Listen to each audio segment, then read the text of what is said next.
Good morning, superhumans. Hopefully you've got audio, and right now I have 0 people in the stream, and so I've got no way of testing this, but hopefully there will be people in there very soon. Oh, watching now, 9. So we've got a few people jumped in. Thank you very much. Yeah, I hope you're all having a great Sunday morning, or whatever day it happens to be for you right now. Maybe still late on Saturday evening. Thanks Alan. So audio is working, that's good. I've got a new set of microphones, a radio mic on order at the moment, and hopefully that'll arrive soon, which will make it much easier. What I normally do when I'm recording videos, like pre-recorded ones, is I use a lapel mic with a cable on it, and that means that I've got to be in a pretty fixed position whenever I'm doing anything. And with these live streams, I often have to get up and walk around the room to grab bits and pieces. So using the lapel mic doesn't really work, even though it gives much better audio. So I've got radio mics on order, which should really help with these live streams. And I've also just added an Elgato capture device onto the HDMI output from the microscope, which means that I'll be able to show you live stream stuff through the microscope as well. So hopefully I'll get myself a bit better set up and we'll be able to do more interesting things live. Hey Mirko, greetings from Croatia. Yes, hey Mirko. Alright, so let's see, where shall we begin? Now with the last episode, I showed you the Core SP12. Now that was actually a little bit out of sequence because I was working through the projects alphabetically. I got to the BSP12, went to grab the hardware. Frank, hey from Germany. And I got the wrong thing. Instead of taking the BSP12 out of the box and showing it to you, I showed a Core SP12, which are very similar. So to get things back on track, what I'm going to do now is show you very briefly the BSP12 project. And so the Core SP12, which is this one, is what we looked at last time, a couple of weeks ago.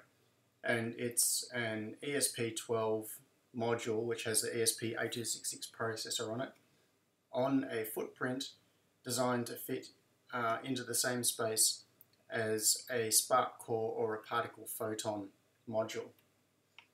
So, oh, Brian's here too. G'day Brian. So the board that I had been intending to show you is this one, which is the BSP12. And conceptually it's very much the same thing. The only difference really is the form factor. And I have, what do I have? I've got a PCB here. I'll chuck this under the other camera. But basically it's an XB format circuit board with a breakout for an ESP12 module, and it's got the necessary bias resistors and things to allow it to boot properly. So if I come over here, let's try the document camera, which is just a webcam on a stick. And I don't actually have one populated in front of me right now. I don't have focus properly on this camera. But it's basically just an XB format with the breakout for the ESP12. So if we look at the schematic for this, one of the things that you'll find is that just about every project that you do for an ESP12, an ESP8266, doesn't matter what format it has, is that there will be 5 specific things. And this is pretty much universal. So I'll switch back to Eagle. And if you look through my ESP8266 projects, you'll see this little design pattern repeated over and over again. Now, on the ESP8266, it has a 3-bit, so 8-value bootstrapping register, which tells the processor when it first starts up what mode it needs to go into. So that controls things like the SPI mode when it's talking to its flash memory. It also tells it whether it needs to go into bootloader mode. So start looking for a new program to be loaded into memory on startup, and then reset and run that new program. So the 3 bits of that startup register are exposed on pins on the chip. And if we zoom in here, we'll see that there is GPIO 0, GPIO 15, and CHPD, which all have bias resistors on them. Now, it's most common in ESP8266 projects to bias CHPD high, so in this case I'm pulling it up to 3.3 volts through a 22K resistor. GPIO 2 also biased high, once again through a 22K resistor. GPIO 15 biased low, GPIO 0, sorry, I was telling you the wrong thing. Yeah, CHPD needs to be biased high. That's the that's a different thing. So what we do is pull GPIO 0 high through this 22K ohm resistor. It could be 10K or whatever, it doesn't really matter. It's only to provide bias to the pin. So I suppose you could use a 1K resistor, but then you'd just be burning current through the resistor for no reason.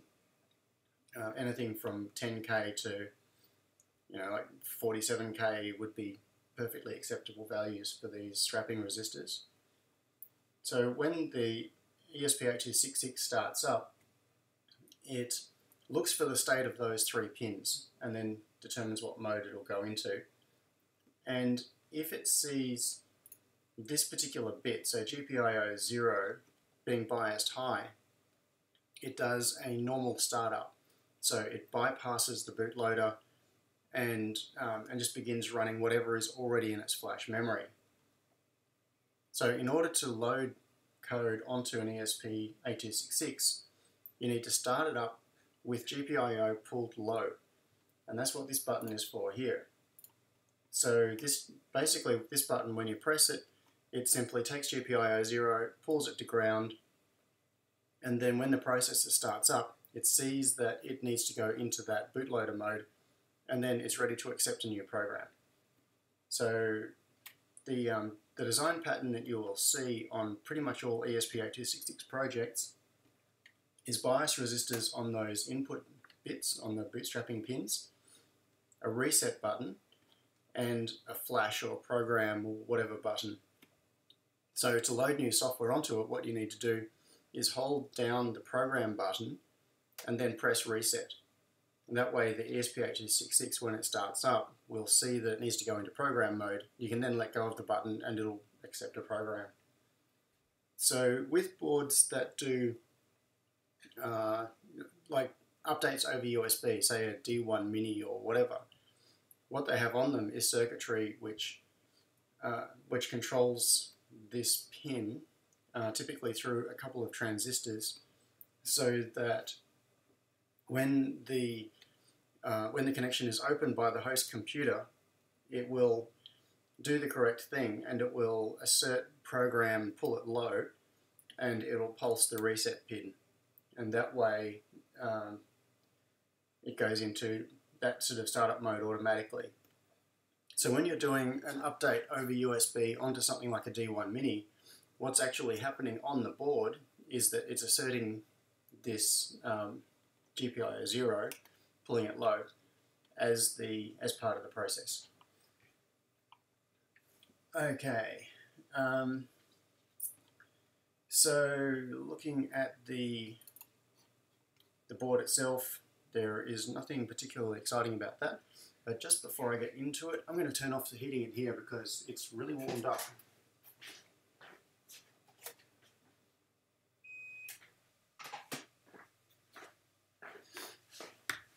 had the heating set high in this room because over the last week or so, I've had a 3D printer running a lot, and I've been trying to keep the ambient temperature up, but it makes it rather uncomfortable when you're sitting in here.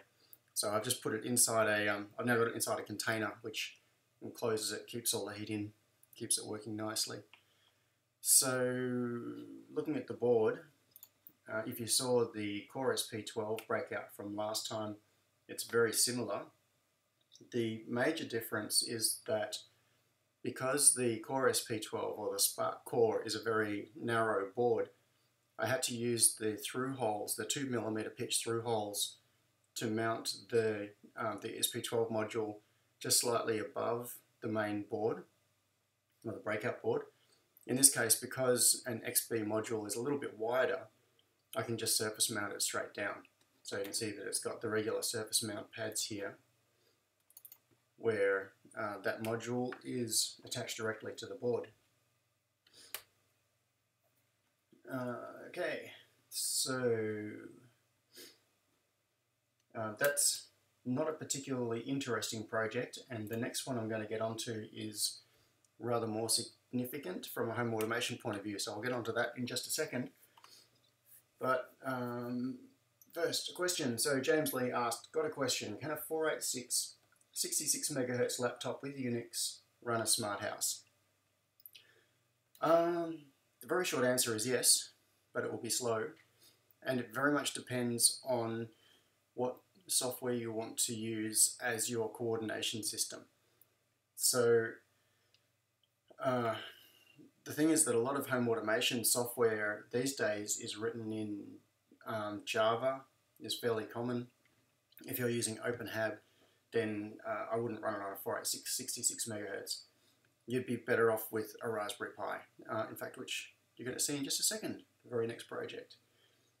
So a 486 66 MHz laptop is, yeah, technically yes, but you'd probably have to go to a fair bit of work to optimize it. If you were running just some basic management systems that were written in C, for example, and they could run quite quickly, then yeah, you could do it. I'd be interested to know why you're wanting to use a 486 laptop, though, given that it's possible to get second-hand laptops significantly faster than that fairly cheaply. So if money was the main reason for wanting to do it, there would be yeah, there's not that much of a barrier to going a step beyond something like a 486. Okay, so let's go on to the brain. Now this is probably one of the most relevant projects in this whole live stream in terms of home automation, because this little board is the core of my entire home automation system. And let's see, it's in a few major sections. We'll just have a look through the schematic first, and then I'll show you how it relates to the hardware and a little trick that I've done to make assembly easier. Well, a couple of tricks actually. So the general architecture of my home automation system currently has OpenHAB as the main coordinator, and that keeps track of things like the state of all the different devices. So if a light is turned on or turned off, OpenHAB knows about it. And then I use the OpenHAB interface on my phone in order to be able to control it. Then around that are a whole lot of other things. I use MQTT for messaging and different databases for different purposes like logging and sensor input and control output, reading from buttons around the house, that sort of thing. But the core of it is a Raspberry Pi running OpenHAB. And initially I had a Raspberry Pi that was just plugged into, it's the classic setup, Raspberry Pi with a 5-volt USB power supply plugged into it. And I wanted something that could give me a few more features. So what I did was design a board that acts basically like a partner board. I don't know, if you consider which one to be the master and which the slave, or whatever terminology. But it's a board that's larger than a Raspberry Pi and provides it some extra I/O. And it also takes care of things like the power supply to it. So if we have a look at okay. Oh, so Carl just said, would be good if it was 1080 or higher. 480p is hard to see clearly. Yeah, the stream that I've got running from here, I actually have running in 1080, but the bandwidth gets cramped, and so it often falls back to a lower bandwidth. I don't know if everybody is seeing that same thing.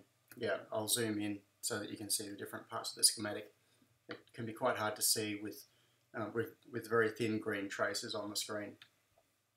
So the major part of the power supply, so it starts down here.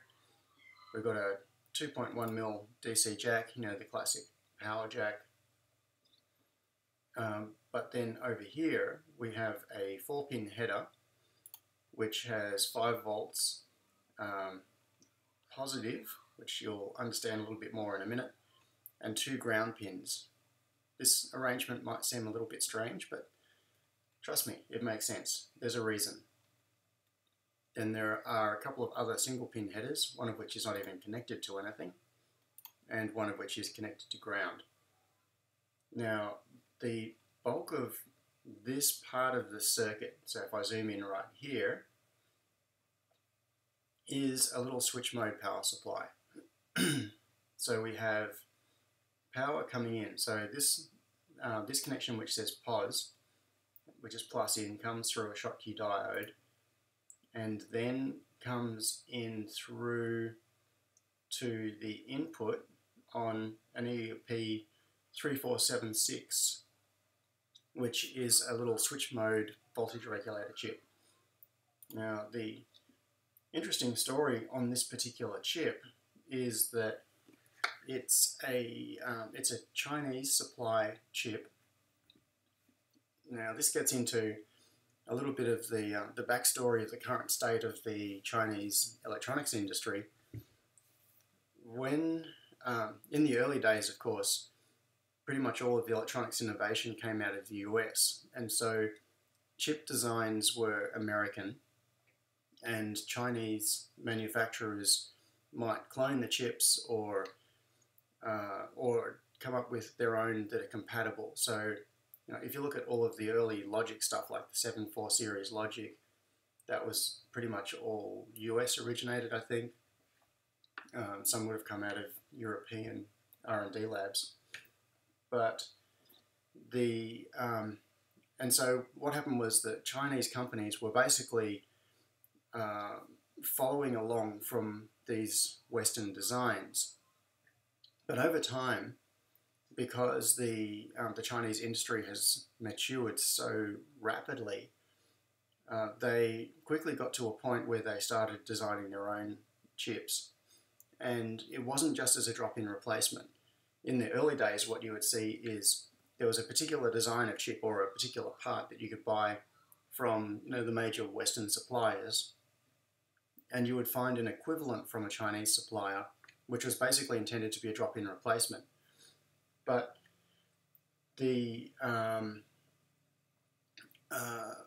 but then what happened is that because the Chinese market itself is so big, there was a lot of development, and the current state of the Chinese electronics industry is that a lot of their focus is actually domestic.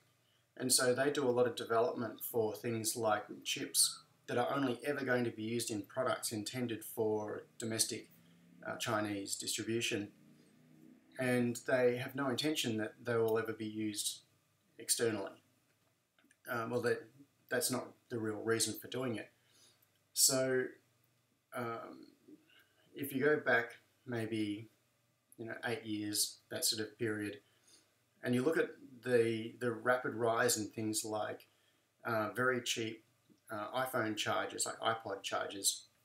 iPods were the big thing back then. You could go to Apple and pay a premium for an iPod charger, or you could get an iPod charger from a Chinese supplier. And the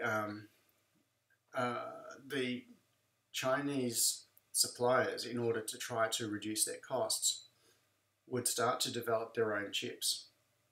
And so anyway, all of this backstory is one of the really interesting things that you can learn a lot from is to look at Chinese products and pull them down and find out how they work. And if you went back 10 years or 15 years, you would have seen that they were mostly clones of Western designs. Now you'll see that a lot of the really innovative products are native Chinese designs using native Chinese parts that you can't even buy outside China.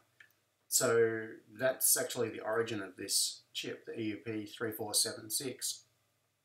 Now, this chip came from the way we found out about this was Mark, my partner at Freetronics, was looking at Chinese iPod and iPhone chargers, and he went around the markets in China and bought a bunch of cheap iPhone chargers and then just pulled them all apart to see how they worked and find out what chips they were using for their charge management and that sort of thing. And this particular chip was one that came up as a really interesting way that a lot of the chargers were working. So he looked around and found a source of this particular chip directly in China, from a domestic supplier. And then we designed it into a product which is in the P section of my project list, so I'll get to it in about 2 years, which is a power over Ethernet regulator. So we designed this little switch mode module that fits onto an Ethermega or Ether10 or whatever and gives it power over Ethernet capability. So that's the long-winded backstory to this little part of the circuit is actually a direct copy of the voltage regulator out of our power over Ethernet regulator module. And I did that for 2 reasons. One was I already had easy access to those parts. It was a well-tested circuit.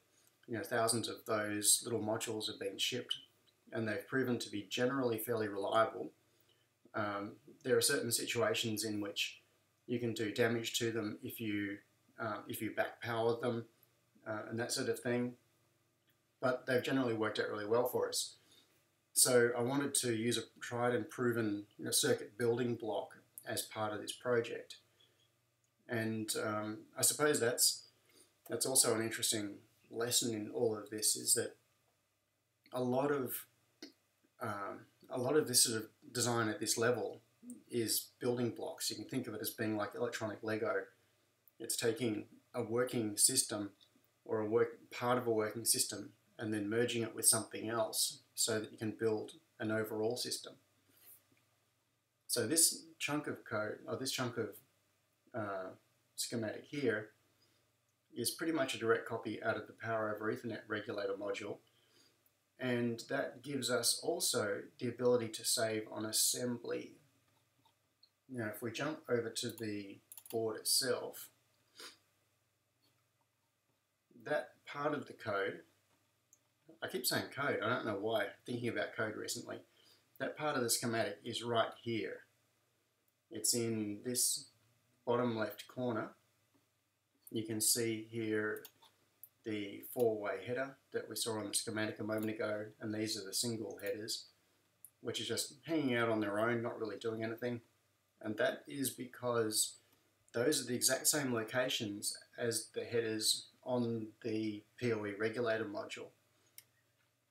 I wanted to save myself assembly effort by being able to simply take an existing PoE module and put it on the PCB, or to optimize the assembly by putting the parts directly on the PCB itself.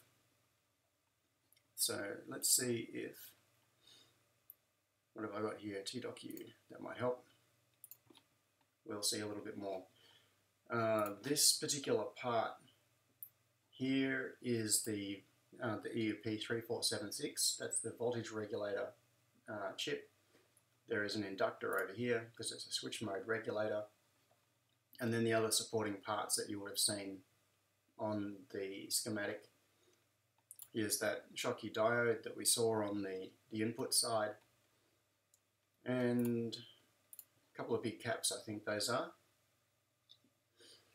So the interesting thing here is if we switch over to looking at the actual board, and I'll give you some more context for the board in a moment. This one. Okay, so here's one that is partly assembled. It's not attached to a Raspberry Pi or anything yet, but we'll see that soon. And down in the bottom left side here, you can see this voltage regulator module. That's actually the power over Ethernet regulator. In this case, I'm not using it for power over Ethernet. I'm using it purely as a switch mode voltage regulator. And it's just taking the inputs where it would normally be coming off the Ethernet connection, and the output is being used to drive the rest of the circuit. Now you can see on this particular board, what I've done is use 0.1 inch pin headers and mounted the module directly onto the PCB. And when you're doing hand assembly, that makes things much easier, obviously. You can just take the existing module and put it on, solder the headers, and you're done. You've got this system fully working. But I'll grab another PCB which doesn't have anything fitted onto it, so you can see what I'm talking about.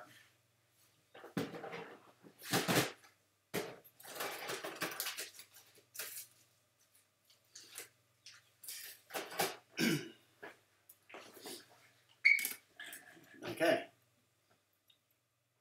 so there's one with the module, and here is the same board with no parts fitted to it. And what you can see here is the circuit for the voltage regulator module is on the PCB itself.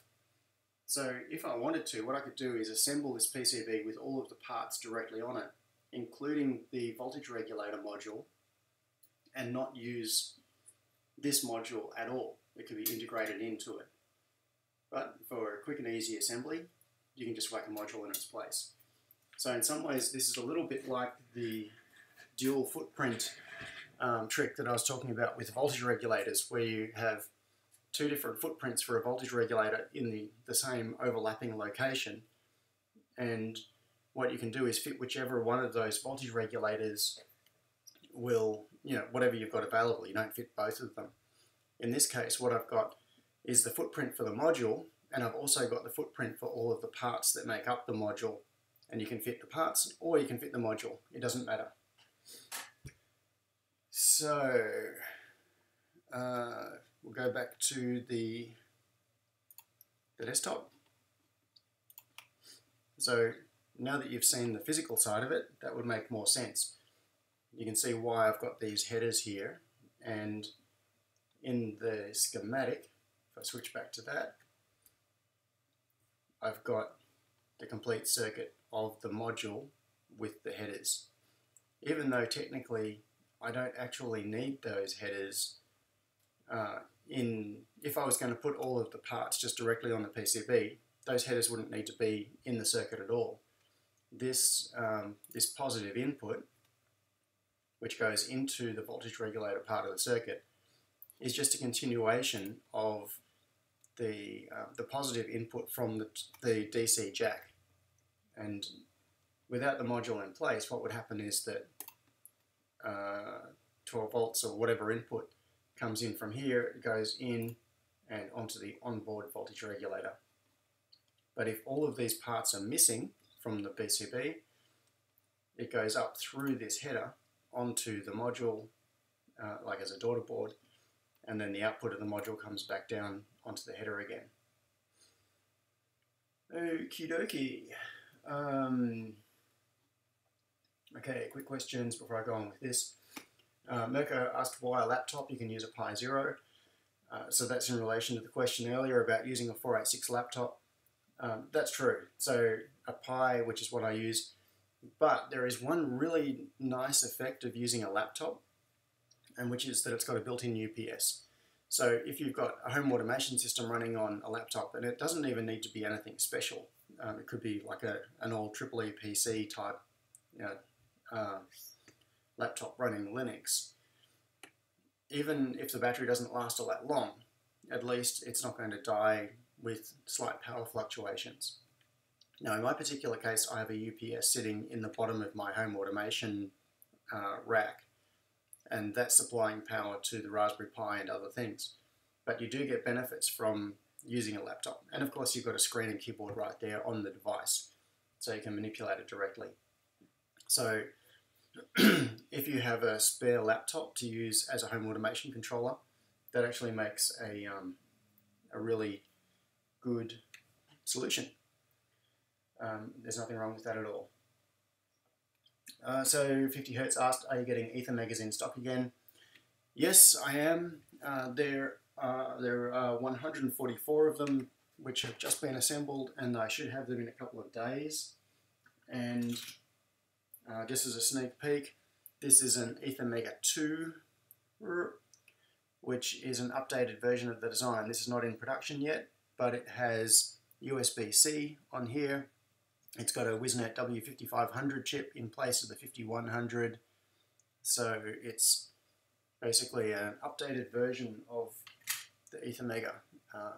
I'm still messing around with a prototype of that and getting the Ethernet side of it working, but hopefully we'll have an EtherMega 2 available soon as well, which will give you the benefits of the WIZnet W5500, which means twice as many streams that you can keep, or sockets that you can keep open, and it's smaller and it runs cooler as well. The WIZnet W5100, which is the Ethernet chip in the EtherMega, is notorious for running really hot, and probably the single most common question I get from people that buy the EtherMega is they contact me and say, it's running really hot, there's something wrong with it. And I say, no, it's actually normal. The W5100 is rated to run at like 80 degrees or something crazy, and that's not maximum temperature rating, that's what it's actually expected to run at. It'll feel pretty damn hot if you put your finger on it. So it makes the whole board warm up. The W5500, which is the newer chip, which is what I've got on that prototype, runs much cooler. So that's a plus. Okay, quick more catch up. Mirko said you can use 18650 batteries too. Yes, for a backup, that's absolutely right. If you've got something like a Raspberry Pi with a power management hat on it, then you can use 18650 LiPo cells, and that gives you a little built-in UPS, essentially, once again, just like a laptop. That's also a really cool solution. And Mirko asked, I have a question, what do you think about LoRa to communicate to the devices? So LoRa I like is the very brief summary. I have a bunch of LoRa hardware here, and I want to talk about that in a bit more detail. But in the meantime, if anyone is interested in learning about LoRa, Andreas Spear's channel is really, really interesting. He does lots of stuff about LoRa. So, in fact, let me see if I can find his channel, and I will drop that into the chat. So this is Andreas. He does interesting, I don't know, that's a good channel name. That's like the random character string that that YouTube generates when you create a channel. I think he's probably got a more sensible channel URL as well. And so if you want to learn about LoRa, he's got some good tests where he shows little LoRa modules.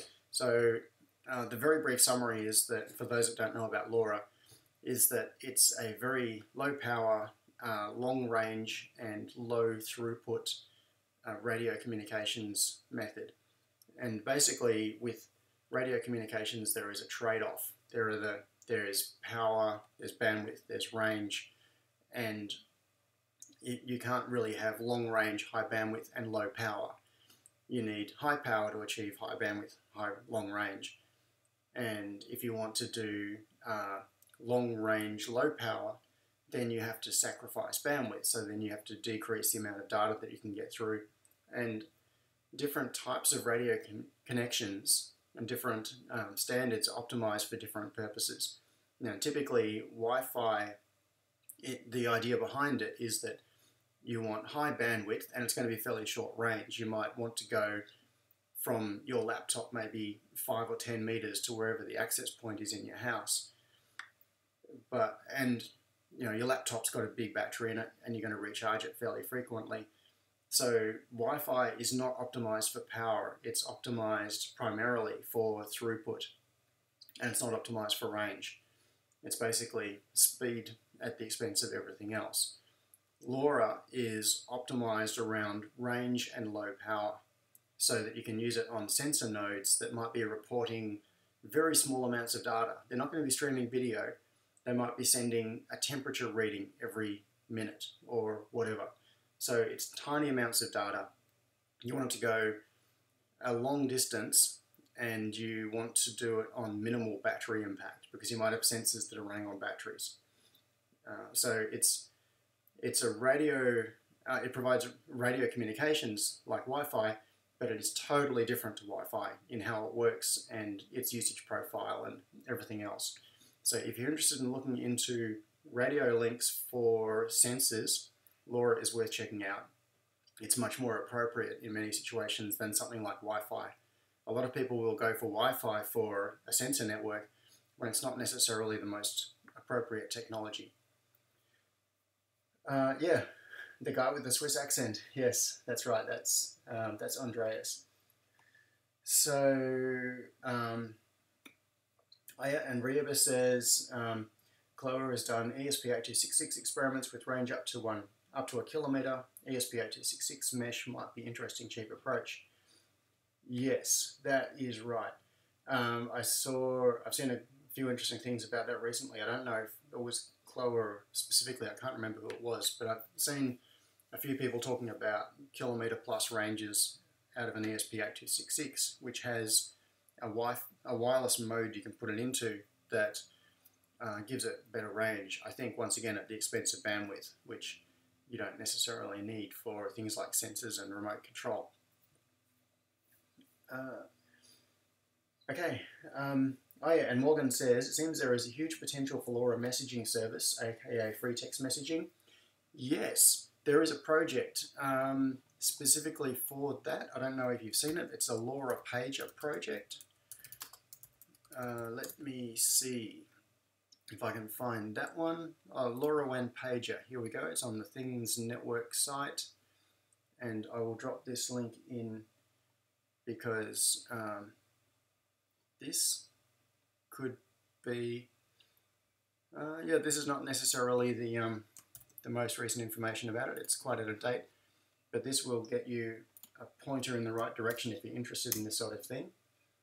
There is a project to build a pager network based on LoRa, so that it's because pages basically are little text messages. You don't even really care about latency that much. It doesn't matter if it takes a few seconds or even minutes for a message to get through. You just want to send a text message. So a LoRa type mesh network or a LoRa network that uses the internet for backhaul between access points is a good model for that. Yeah, I think they might have had a Kickstarter or something as well since that. All right, I'm going to have to get back to the project. And then I'll get back to questions later, or I'm going to totally run out of time and not get past this project in a couple of hours. So what else do we have on here? Okay, we have Raspberry Pi headers. What we're doing here is there is 5 volts here supplied to the Raspberry Pi from this board. So that little voltage regulator module that I showed you, the switch mode regulator, generates 5 volts.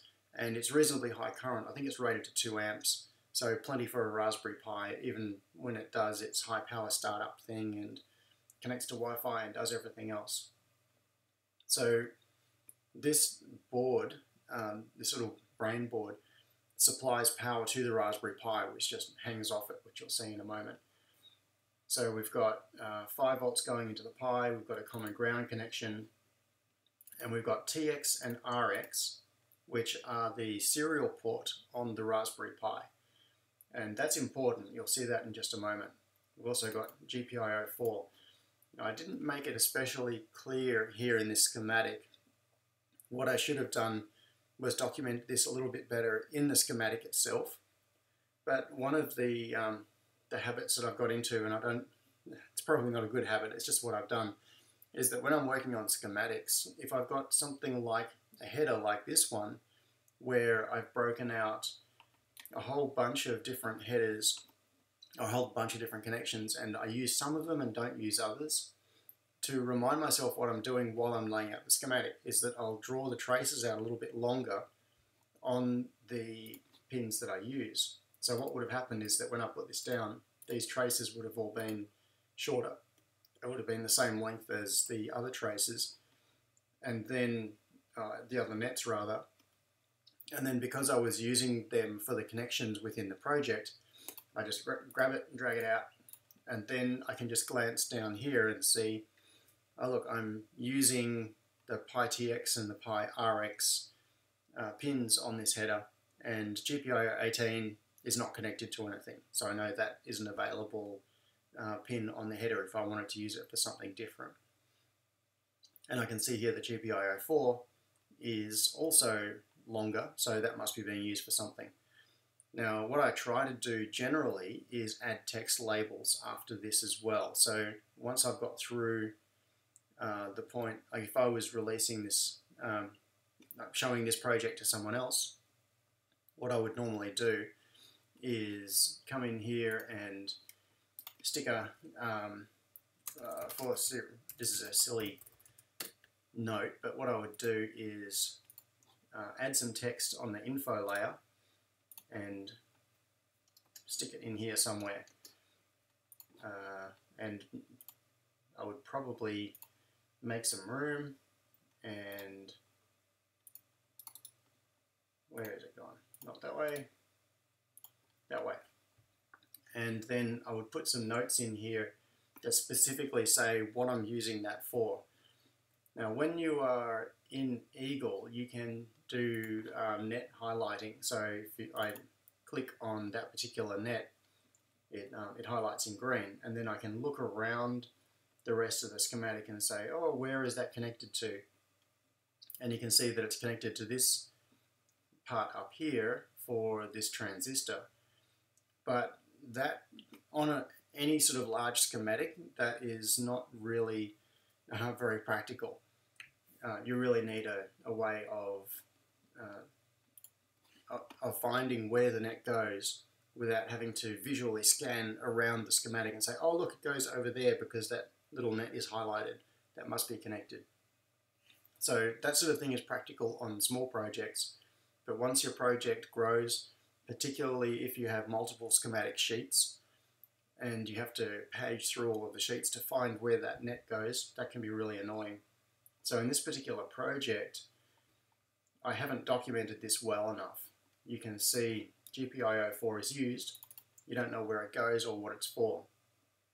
And I often also like just to put text notes in here. So like a README essentially in software, or like a comment in software. I put the comments directly in the schematic. Now in this case, what we can see is that GPIO4 from the Raspberry Pi comes up here and it connects to this other transistor.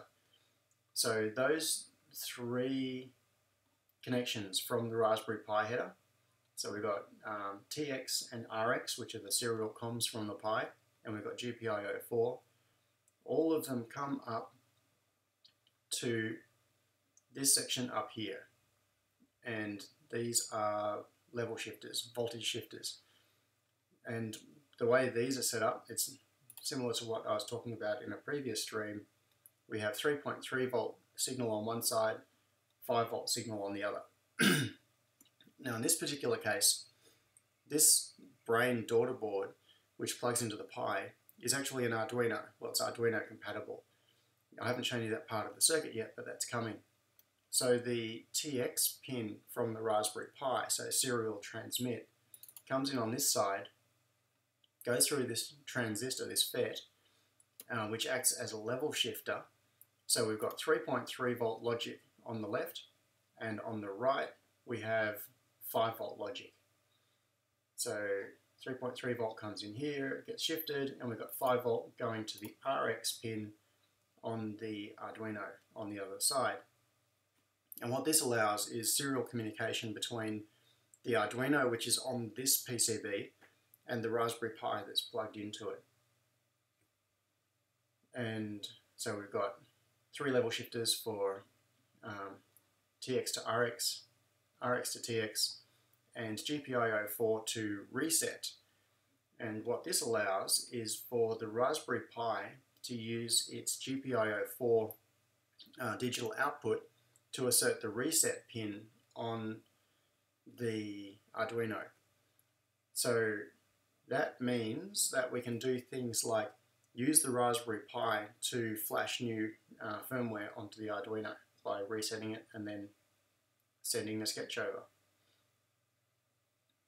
So now if we scroll across to the probably the most complicated part of the schematic, we've got an ATmega 328, so the same as on, say, an Arduino Uno or one of those standard Arduino reference designs, and it's got an FTDI header up here in the left side. This is so that we can load sketches directly onto it from the Arduino IDE just using like an FTDI USB to serial adapter cable. It's got the standard pinout on there with RX, TX, and the reset connection comes through a 100 nanofarad cap. Actually, that's worth talking about. So this circuit is used on the this particular part of the circuit is used on official Arduino boards and pretty much every clone, and it's not usually really explained. On an Arduino that has a USB interface, usually there will be something like an onboard FTDI chip. So that provides a conversion from the USB connection to just like a digital logic level serial connection, so 5 volt serial connection. And this header that's on here is normally where that chip would be connected. So if this was a more complicated board, we would have onboard USB to serial conversion, and the output of that conversion would come in where this header connects. Now, to put the Arduino into, well, I should say the ATmega AVR, it's not really an Arduino, it's just to put it into bootloader mode so that it's ready to accept a new hex file sent to it over the serial connection, you need to assert the reset pin. And it also needs to have the bootloader pre-installed onto it so that when it first starts up, the very first thing that an Arduino does is that it runs the bootloader, and the bootloader looks on the serial port to see if there is a suitable hex file being sent to it. And it waits for a little while, and if it doesn't see anything, it then continues with the boot, and it runs whatever was already in flash memory on the Arduino. So every time you reset an Arduino, it runs through this bootloader that's looking for a new program. It waits and waits and waits, doesn't see anything, so then it continues running. And that's why when you restart an Arduino, there is a little delay before it begins running whatever your program is. And you can load... Now that bootloader is just a convenience thing. That is to allow you to do uploads over the serial connection without needing something like an ICSP programmer. And if you do that, like if you have a program that you want to install and you have an ICSP programmer, then you can do that without using using a bootloader at all. You can just flash it straight into memory, and then whenever your board starts up, it'll immediately start running that program with no delay whatsoever. Basically, just get straight into it. It doesn't look for an incoming new connection. But in a standard setup, you have the bootloader on the Arduino, or on the AVR, which makes it behave like an Arduino. And then on startup, it looks for an incoming connection. So, in that situation, how does something like the Arduino IDE tell the target board that it needs to go into the bootloader and be ready to accept a new program? When you click compile upload in the Arduino IDE, what happens is that it asserts this RTS line and that then forces the Arduino to reset. Now, there is a 100 nanofarad cap in here and there is a pull-up resistor. So let's have a look at how this works. The reset pin itself is active low. So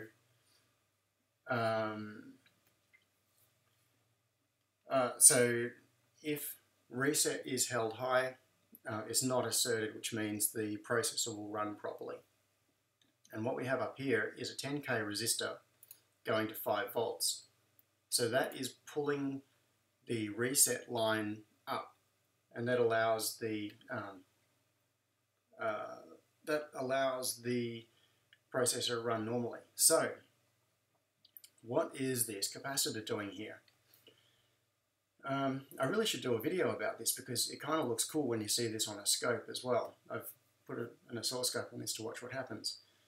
So what happens is that in normal operation, the right-hand side of the capacitor here is going to be at a 5 volt potential because it is being pulled up by this pull-up resistor, which is also holding up the reset line. And the on the left side, RTS is not normally asserted. It's normally held, it's normally high, I think, by default, and then it's pulled low to assert it. So what happens is, if the Arduino IDE wants to send a new program to the target board, it asserts RTS and it pulls it low. So we then have this capacitor here, and by pulling the once again, because I'm doing this on the fly, I'm probably totally screwing up this explanation. So RTS goes low, and because we're coupled through this capacitor, that then pulls this line low as well. So we go low on RTS, and then the capacitive coupling pulls the this line down also low to 0 volts, even though there is this resistor in place here.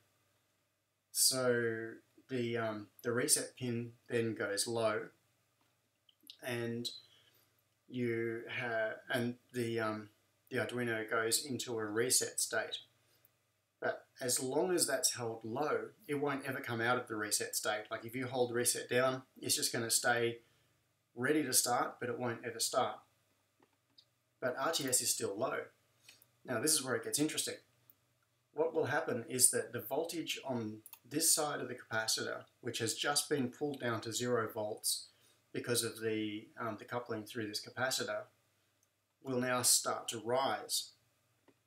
Now this side of the capacitor will charge slowly. Well, by slowly, what is the period? I can't remember. It's, when I say slow, like it's in the order of milliseconds. It doesn't take very long. But this 10K resistor will allow this side of the capacitor, the voltage, to rise. So you can have a voltage differential across a capacitor.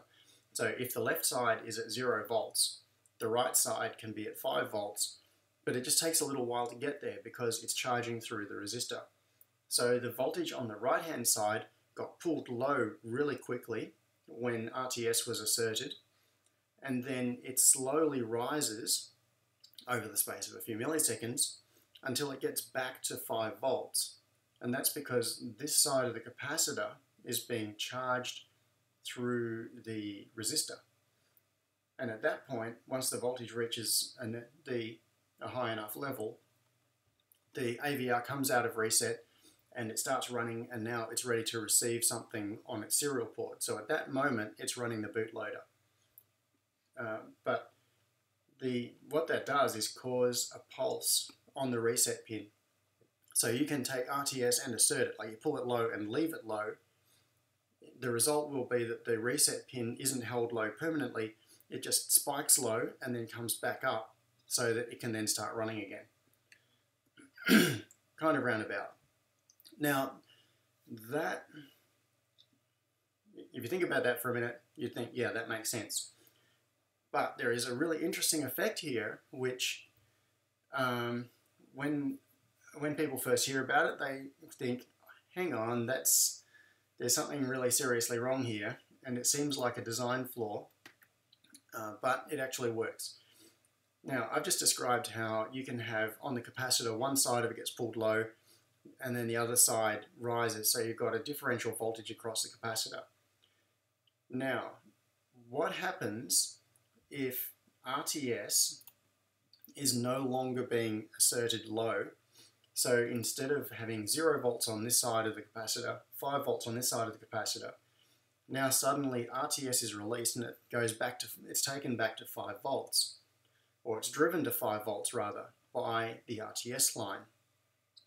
Now, because we've got capacitive coupling here, if we drive this left side to 5 volts, and this other side was already at 5 volts, what's going to happen is you actually end up temporarily with 10 volts on the right-hand side of that capacitor.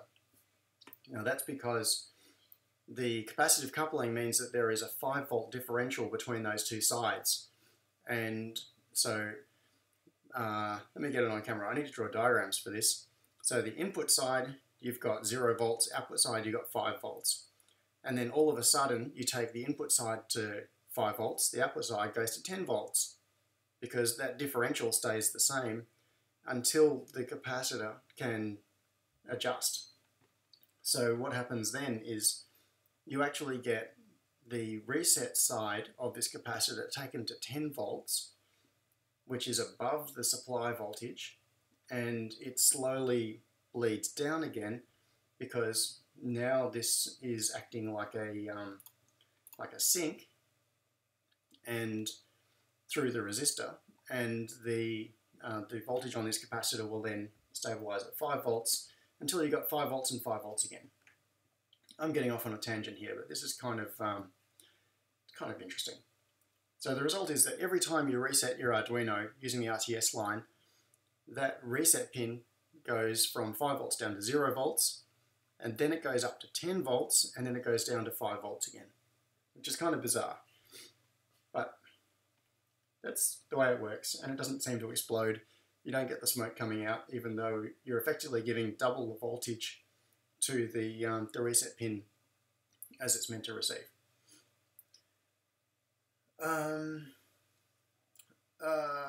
Okay, so I'll get back to questions in just a second, but just to finish off the rest of this, Arduino part of the circuit is really bog standard.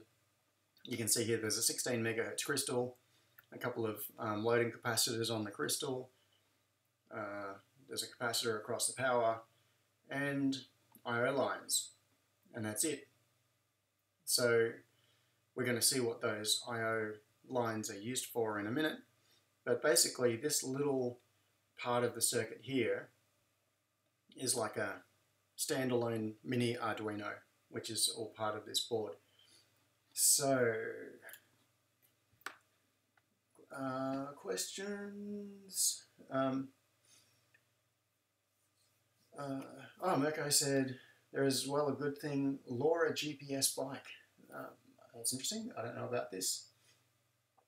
And David asked about the resolution of the stream, seems to be running at 480p, which is a real problem. I know I live in a third world country called Australia, which has the worst internet infrastructure anywhere, and I've currently paid for the fastest internet connection that I can possibly get at my house for any money, which is in this location, given the limitations of the cables and things in the street. The best I could get was a Telstra Big Pond cable connection with the high speed upgrade, which in theory gives me up to 100 megabits a second download and I think it's 10 megabits a second upload, but the reality is that I only get a fraction of that. So at the moment, all of my streaming is set up for 1080p, but it's downscaling based on the limited bandwidth that I have to do the upload, which really sucks. I wish I lived in a much more advanced country than Australia, so I can get some real bandwidth. Okay, so Meko said ztrackmap.com. That is worth checking out. So I will have a look at that. So that must be the Laura GPS bike thing.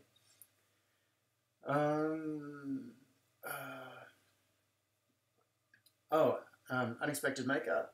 Hey Sion. Said, why are your name labels blanking out when you select a net? Feature or bug?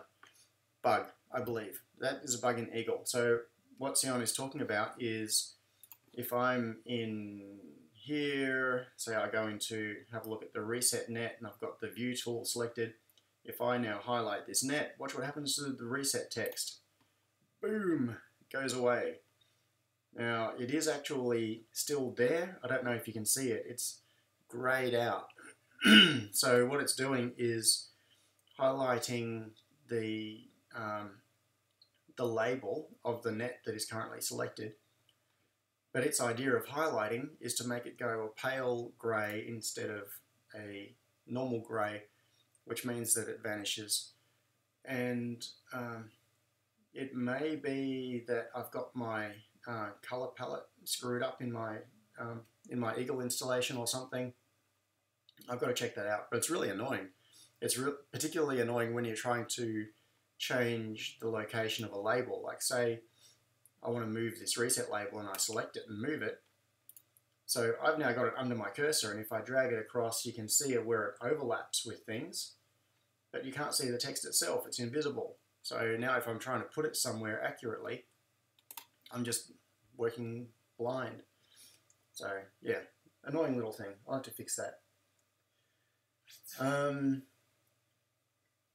So Sion also asked, so why not just use a multi-line level shifter IC cost, or just lack of availability at the time? It was just convenience. So the level shifter circuitry that I showed you a moment ago, which Sion is referring to just down here. So what I've got is one FET and two resistors acting as a level shifter, and I've got 3 level shifters, so 3 FETs, 6 resistors essentially, if you ignore the little thing on the side here. I'll talk about that extra resistor in a minute. What Sion is suggesting is using an IC to do this job. Like there are level shifter ICs available that basically you plonk them down on the board and it gives you 3.3 volt logic on one side, 5 volt on the other. Yes, you can do that. That is quite a fair enough solution. It's just, I don't know, I've done it this way quite a few times in the past. And a lot of the time when you're doing level shifting, you most typically want just 2. Like if you're doing TX and RX, or maybe you even just want one pin to be shifted. So doing it with discrete parts like a little MOSFET and a couple of resistors is physically very small on the board, or it can be very tight, and it also can work out to be very cheap because those resistors are worth a fraction of a cent each, and that MOSFET costs maybe 4 or 5 cents, something like that. So if you're producing at scale, it's cheaper to do it this way than using an IC. An IC is more convenient because you can just put one part down and it's all taken care of. So K-Man Ost says, couldn't you just use a resistor network level shifter to save some cost? That's a very good question. So for single level shifting, a resistor network is fine. If you're wanting to shift from, say, a high voltage to a low voltage, say you had like a 5 volt TX line and you want to convert that to a 3.3 volt RX on something else, what you can do is use a voltage divider with 2 resistors, and in fact there's going to be an example of that coming up fairly soon, I think, in one of the other projects, so I won't get into it now. But by using a voltage divider, you can have, say, a 5 volt input that a 0 to 5 volt input generate a 0 to 3.3 volt output, or whatever voltages you like based on the ratio of the resistors. It doesn't work though back the other way. So if you want to be able to boost a voltage, say you've got, in this particular case, we've got 3.3 volts on the left side from the Raspberry Pi. So this is the transmit pin from the Raspberry Pi. This is going to go between 0 and 3.3 volts on the left, but we want it to drive a 5 volt receive pin on the Arduino side, and you can't use a voltage divider to do voltage boosting. So using this little level shifting circuit gives you bidirectional translation. It actually works in both directions. So in the top one, what we're seeing here is the transmit pin from the Raspberry Pi going to the receive pin on the Arduino down. So if you look at this part of the circuit, the signal is traveling from left to right. But if you look down here, we've got the receive pin on the Arduino, the receive pin on the Raspberry Pi connected to the transmit pin on the Arduino. So we need data from the Arduino to go back into the Raspberry Pi. So the direction of travel in that case is actually the signal is going from the right part of the circuit to the left part of the circuit. So those are 2 crossing signal paths. And that works just fine with this level shifter circuit with the FET and the 2 resistors. So 5 volts in at this side gives you 3.3 volts out at this side when you're traveling in that direction.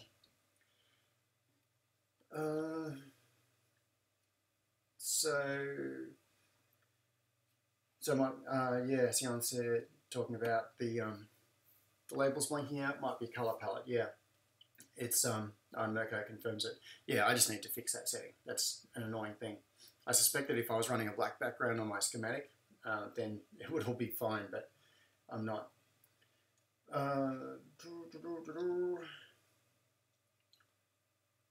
Country Vic issues. Okay, all caught up on comments and questions. So, alrighty, let's have another quick look at this, and I want to get on to the actual physical PCB and show you how all of this works. So the 18 mega on this brain board has multiple I/O connections on here. So we've got, and I've dragged some of these out. This was my lazy indication of which ones were being used, just like last time. We've got A6 and A7. You can see they're a bit longer than the other I/O pins. So they are being used for something. Wonder what they are. Oh, and D6 and D7. This just shows how lazy I was when I was laying this out. So D6 and D7 are being used, and down here, and then, yeah, I haven't made them look any different. They look just the same as the rest. So D6 comes in here through a resistor and to an LED to ground. D7 through an LED to ground. This is the simplest possible thing. It's just digital outputs from the 18 mega, which are driving LEDs, and they're just status LEDs. You'll see those in a minute on the board. Now, before I get into that though, earlier when I was looking at these level shifters, I said I was going to talk about this extra mystery resistor. So we've got the level shifter part of the circuit, which is right here.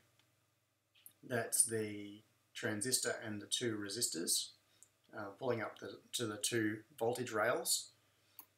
Now there is also this other resistor. There is a 470 ohm resistor sitting here in series.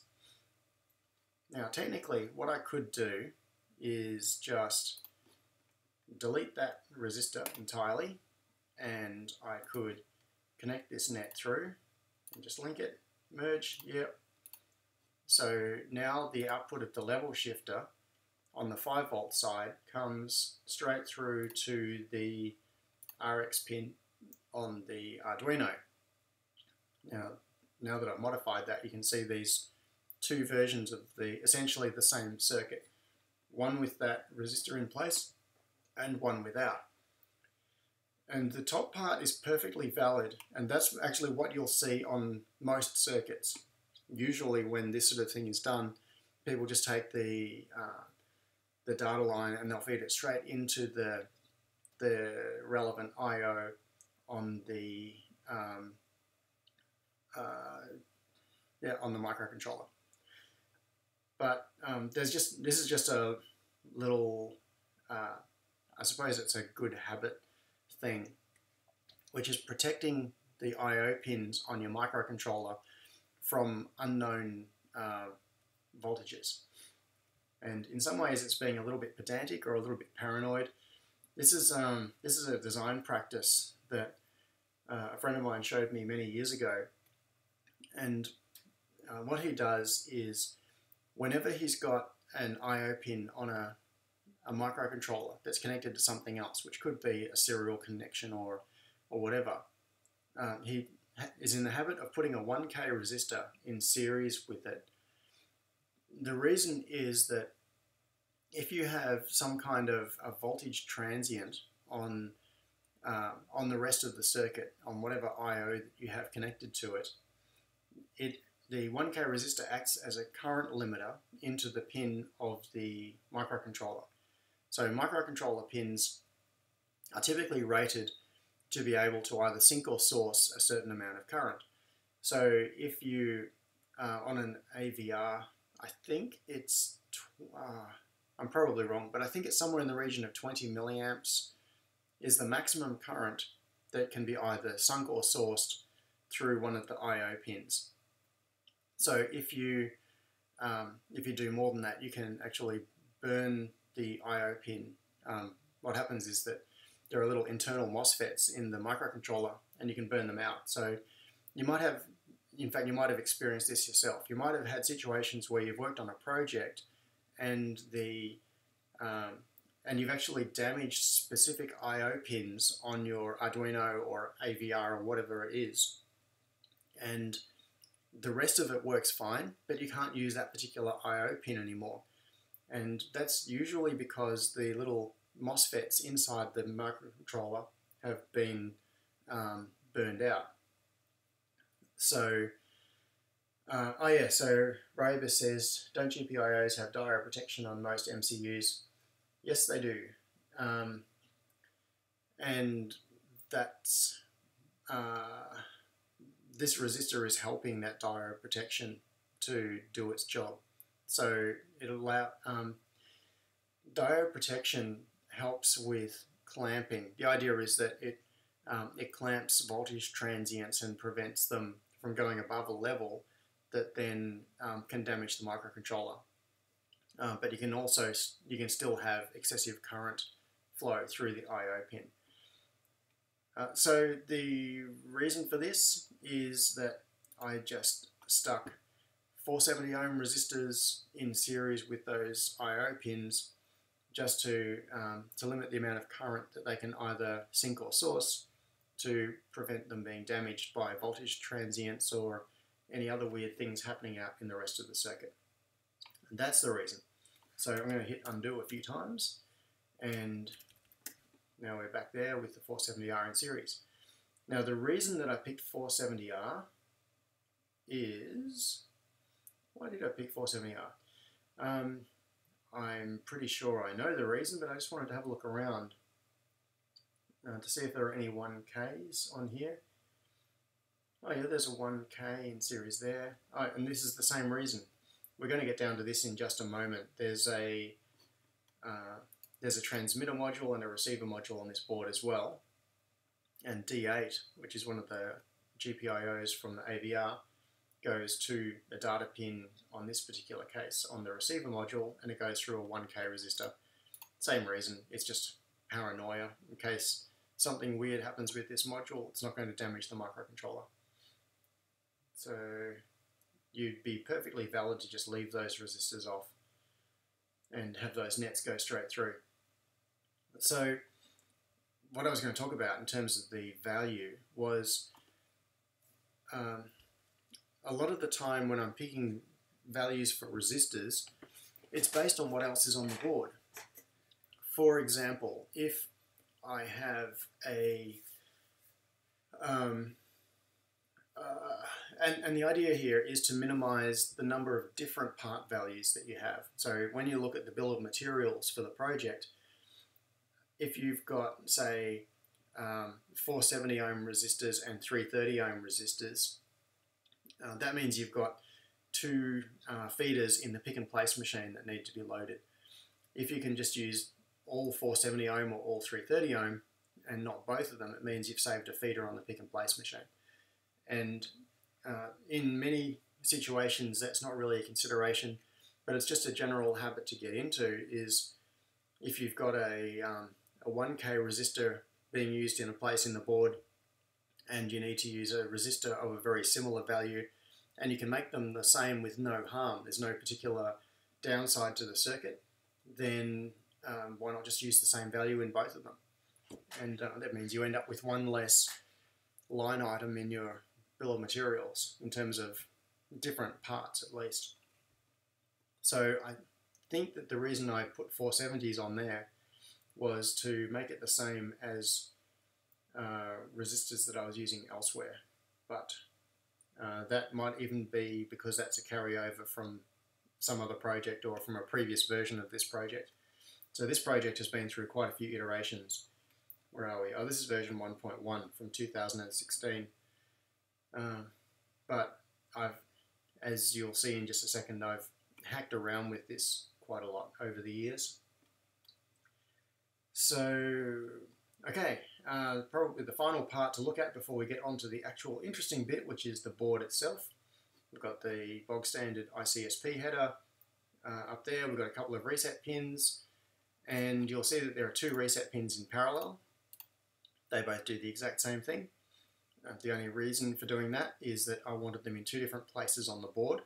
And why would I want that, do you think? You'll see in a moment on the physical hardware. I've basically placed those on two opposite sides of the PCB so that you can get to the reset button. Normally when in doing development, the board is sitting on the bench up one way, like what you would consider to be the up position, and there is a reset button on the top. But when it's actually physically mounted into a case, that reset button is then obscured. You can't get to it because it's inside the box and it's covered by the front panel of the box. So I've got a second reset button on the back of the PCB which I can access even when it's physically inside the case. You'll see that in a second. So then, just down here, final bit, the transmitter module and the receiver module. Now these are OOK or like on-off keying type 433 megahertz modules. And yes, I could have used a transceiver module instead. That would be the logical next question. But what I did was I had very easy access to both separate transmitter and receiver modules that I've used in other projects. So I used the two discrete modules instead of a single transceiver module. So this particular transmitter is just a 433 megahertz transmitter, and it has an antenna connection, runs on 5 volts and ground, and then we've just got data coming to it using D5 coming from the AVR, so that the Arduino can transmit signals at 433 megahertz, which is the common ISM band frequency, so industrial, scientific, medical, unlicensed frequency for things like garage door remote controls. And the reason that I put it on this is that I wanted this little controller to be able to interact directly with devices around the house. For example, I wanted to be able to send signals to electric curtains, which already use a 433 megahertz remote control. and I wanted to be able to clone the signal from those remote controls and then replay it so that the brain itself could act as not just a coordinator for the home automation system, but also send radio signals to control appliances around the house that use that same frequency. And that includes things like power boards, and there are lots and lots of things that use 433 megahertz RF control. And then there is the receiver module, which is essentially the same thing, just goes in the other direction. So we've just got an antenna connection, ground and power, and then we've got the data pin coming from the receiver module, once again going through a 1K resistor, just out of paranoia, into digital pin 8, or D8 in Arduino terms on the AVR. And what that allows us to do is to run a program on the AVR which will listen on the 433 megahertz receiver and be able to intercept or eavesdrop on any transmissions that go on nearby, and also to transmit on 433 megahertz. So this gives us the option to be able to clone signals from existing remote controls and then resend them on demand. And because this particular AVR is connected by RX and TX through to the Raspberry Pi using these level shifters, it means that what we can do is run high-level management code, including OpenHAB, on the Raspberry Pi, which then communicates through the serial port to the Arduino on this little attached card, and it can interrogate it to do things like ask for the last radio transmission that it saw, and then it can do things like give it a command and say send this radio transmission, and then the AVR takes care of doing all of the bit twiddling on the transmitter and then sends out the signal on demand. So the very brief summary of this board is that it provides power to the Raspberry Pi using that switch mode regulator, which means I can just plug in, say, a 12 volt plug pack. I don't have to care about a nice regulated 5 volt supply. And it provides radio transmission and reception that can be controlled by the Pi. So it becomes also a peripheral to the Pi to do extra things. So, Nikita Net just said, using the Arduino as some sort of radio modem, right? Yes, exactly. So we're doing serial comms between the Pi and the Arduino, and then the Arduino is sending out the RF. And Minecraft Man said, my dog's decided to wake me up, so hello from Ireland. Yes, hello Ireland. And let's see, we'll go back to the brain board. Now that I've spent ages talking about that schematic, which is really only a few simple building blocks, we'll look at it in the context of the actual physical board. And what we can see here is the DC jack on the left side. I'll zoom in just in case my streaming resolution is still rubbish. So we have a 2.1mm DC jack, which is the same as you would find on a regular Arduino, sticking off the end of the board there, comes through to the voltage regulator, which can be either parts on the PCB or the module soldered on. The output from the voltage regulator is 5 volts, which comes out here and goes to a few different places on the board. It comes up to this header, which is matched to the Raspberry Pi header, and that's supplying the 5 volts through to the Raspberry Pi so that it can run. It's also the voltage reference on these 3 level shifters. So we've got TX, the RX, and the reset level shifter. And it also supplies power to the module up here, which is the transmitter module, and the module down here, which is the receiver module. And it comes through to the Arduino portion of the circuit. So right here we have the ATmega328 sitting right in the middle. It's got its crystal, its ICSP header, and up the top here is the FTDI header, so that I can do a load of a sketch directly onto this board without needing to do it through the Raspberry Pi. It can be done either way. And on the right hand side there you see the 3 LEDs. There is the RX and TX LED and a power LED. So these top 2 are the ones that are controlled by the I/O pins that we were looking at just a moment ago. And that's mostly it. You've pretty much seen the board.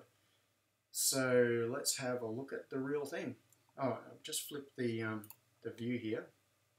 So this is looking now from the bottom of the PCB, and you can see that there is a little outline. This line that goes all the way around, that is the physical dimension of the Raspberry Pi. And I put that on just as I was doing the board layout because I wanted to be able to make sure everything fit on there physically. And which layer is that? I can't remember. I don't think it's silkscreen. I think it's the, it's layer 52, bottom document layer. So that's a layer that doesn't come out when the board is fabricated. It's just visible in Eagle so that you can use it as a visual representation of things like physical outlines of parts. And there was something else I was going to mention here. I've gone blank on it. Oh yes, that's right. The funny board shape. Let's flip it back to the top so we can see it from above. So you might be wondering, why the hell is a board in that weird shape?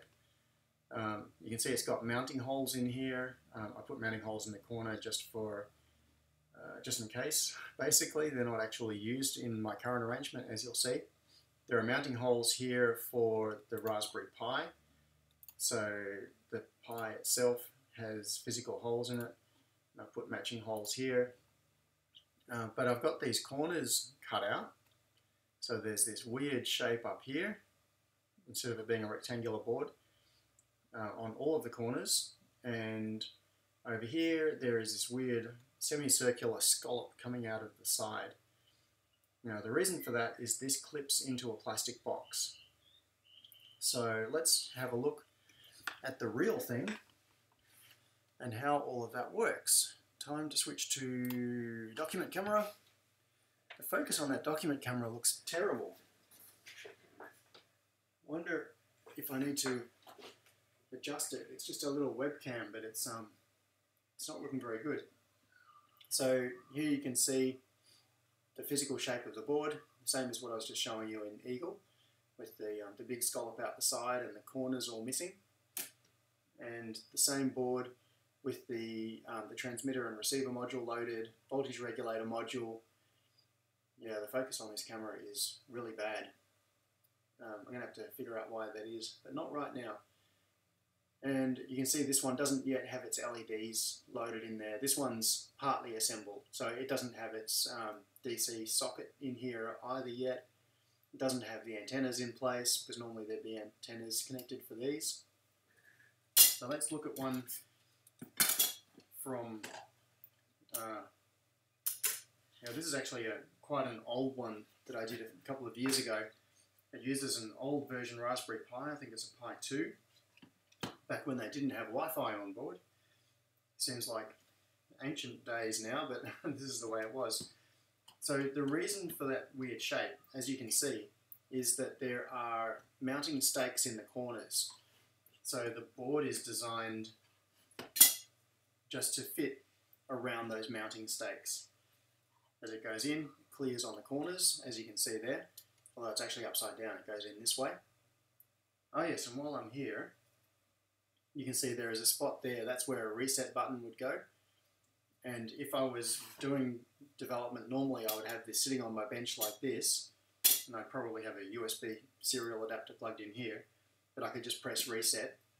But then once it goes into the box, I turn it over, it goes in backwards, because the LEDs come from here and then they are visible through holes in the box here. And you can't get to that reset button anymore. So there's a second reset button on the back of the board, and once it's in there you can reach that with a pen or something and push it in. Now this particular PCB has been designed to clip into the box. So to get it out, what I can do is use my thumbs. I can spread the case and then use my fingers here and pop it up. And then the whole thing comes out. There are no screws or anything. So what you see there is a fully assembled version of the same thing. It's got the LEDs sticking up the top.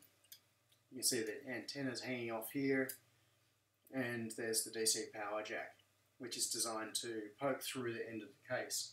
So the case itself just has a rectangular hole cut in it for the power socket. It's got a little hole for the transmitter antenna and holes drilled for the LEDs to show through.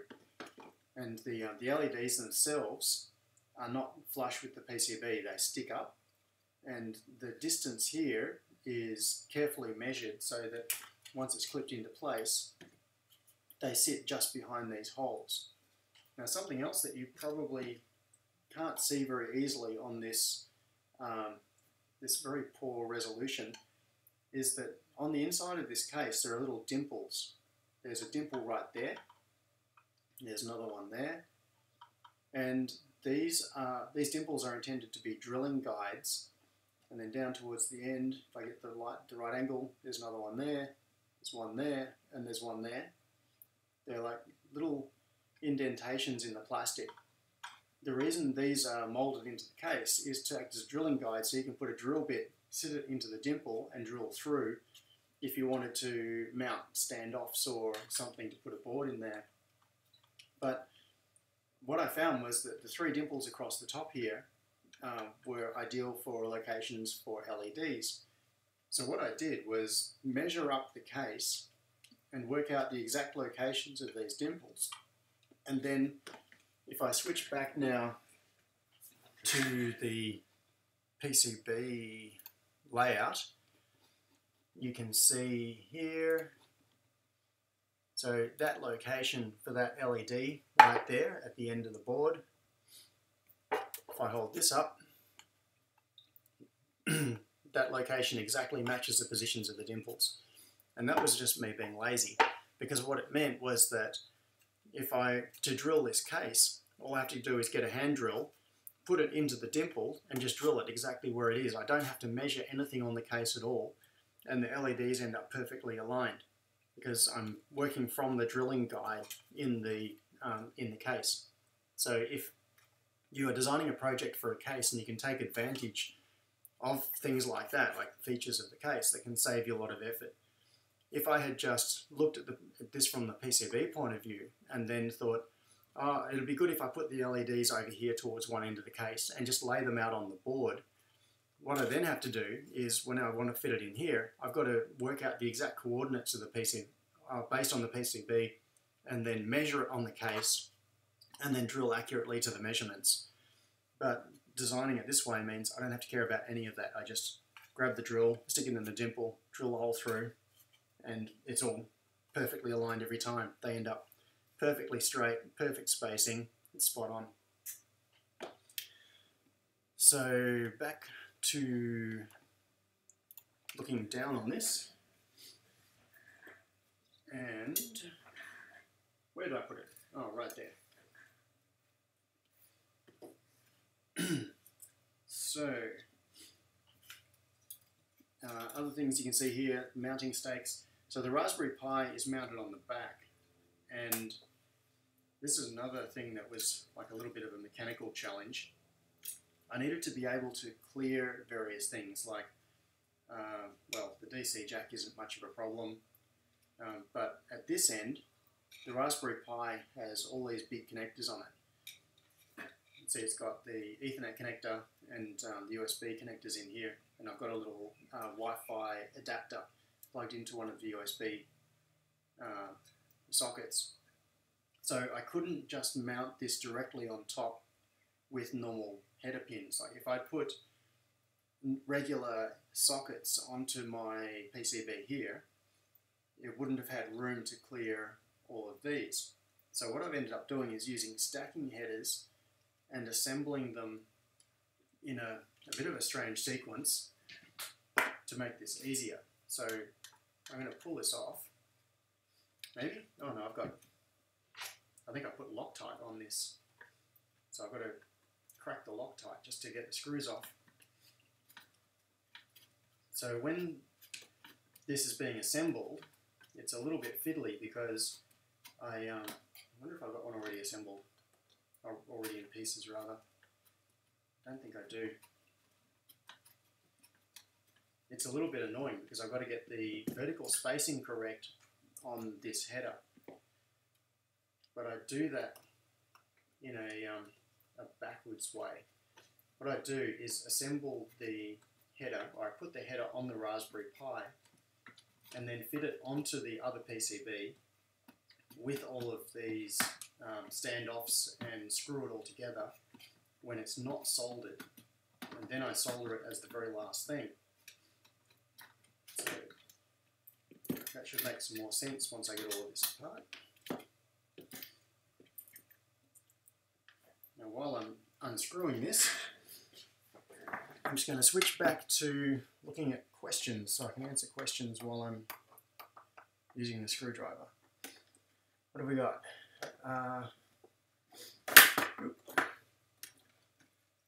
Eagle dark skin mode. I like it. So yeah, Eagle has options where you can specify whether you want light or dark background on both the schematic view and the PCB view. And my personal preference is that I use a light background on the schematic view, basically to replicate a piece of paper, and I use dark background on the PCB view. So I don't personally like looking at schematics in a dark view. I prefer it in a light view, which means that it's basically the same as what it's going to look like once you, like if you print it out, or if you make a PDF or something. It just makes more sense to have it in a light view. But the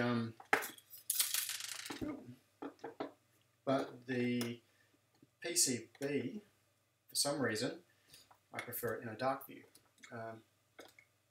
which on Eagle up until fairly recently meant that the entire canvas was black. And it's only quite recently, I think it was with the, might have been with the late 8 series, like 8.7 release, they changed it so that the canvas area outside of the PCB was grey, and then inside the PCB was black. Now I've got somewhere with this, I've got bits going everywhere. Alright, switch back to here. So if I take this off now, so that's the Raspberry Pi, just with its little wireless adapter and its regular pin headers.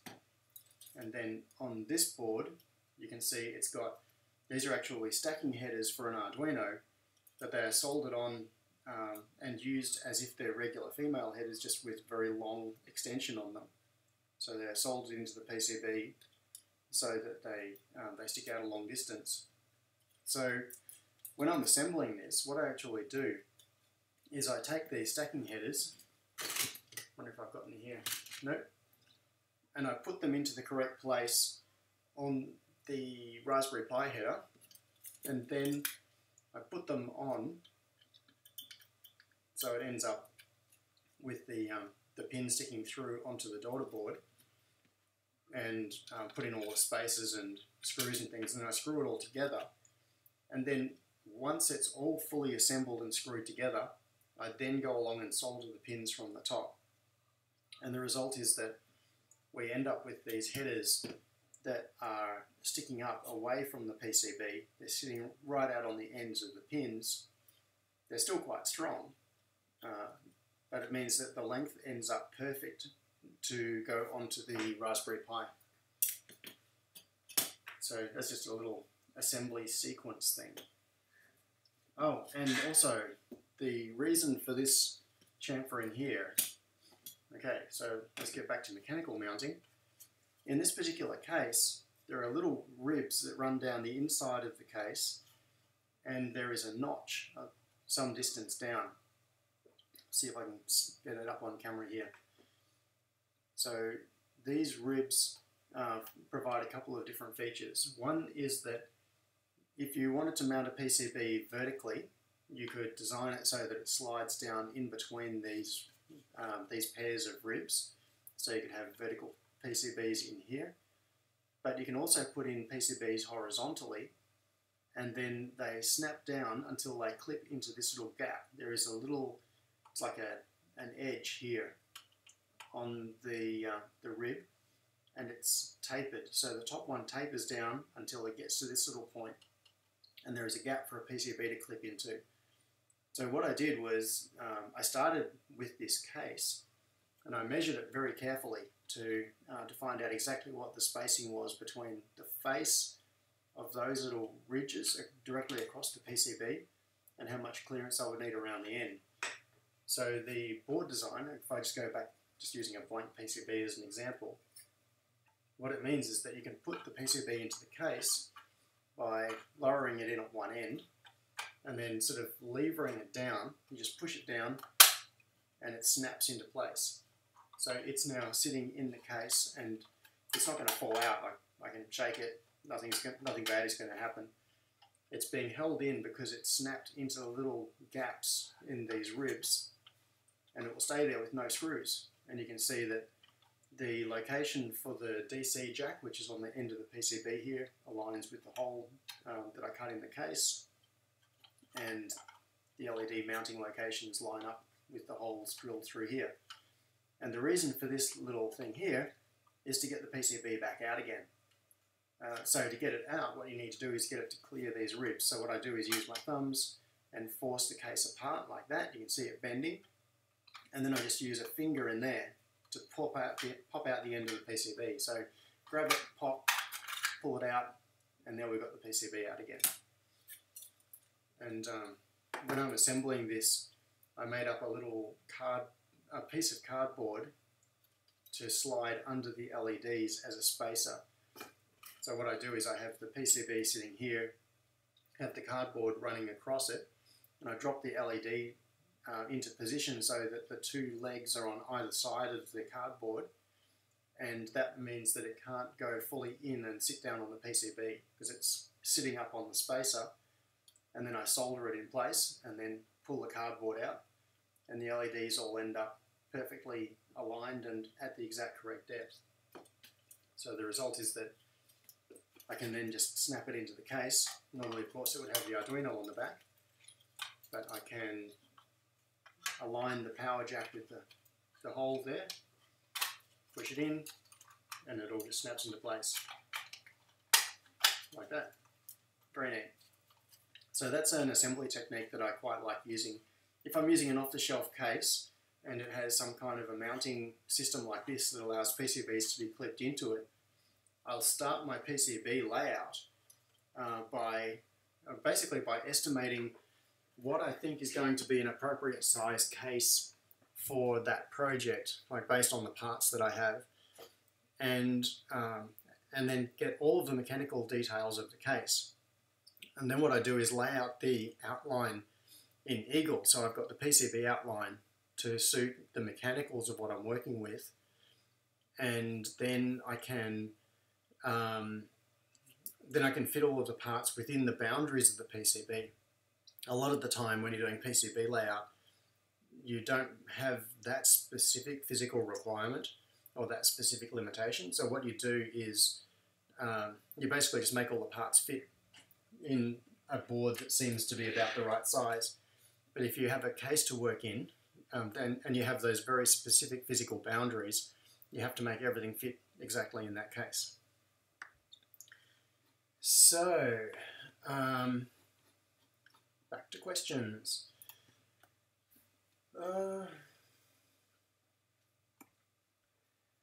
Okay. Kamenos says, funnily enough, I've built exactly what you're describing using an Ether Mega instead of a Pi. It's my RF gateway for a system controlled by Home Assistant. Yeah, cool. Yeah, that's another way of doing it. I've heard of a few people doing it in that sort of way.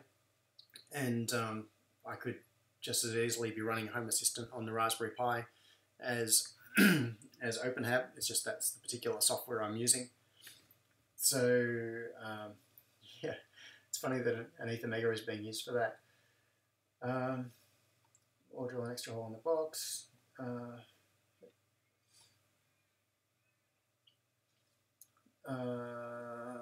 Dentistries asks, one issue I've had decoding UDP that has been received by an Arduino. It says you have to save it into an array of chars.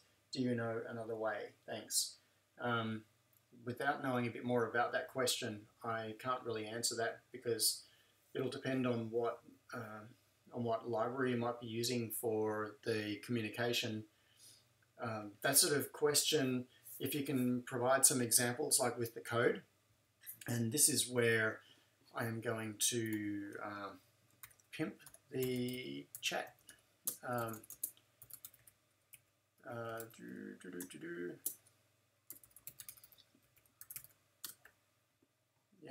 Pimp the chat server thing. Discuss. Here we go. discourse.superhouse.tv, and I will drop this URL in here. So if any of you have questions that require a bit more detail, like examples of code and showing what you've done so far, you can use discourse.superhouse.tv as a place to ask the question. And that's a much easier way to discuss that sort of thing. And Buck Rogers in the 25th century says, hello from North Carolina, USA. Well, hello, North Carolina.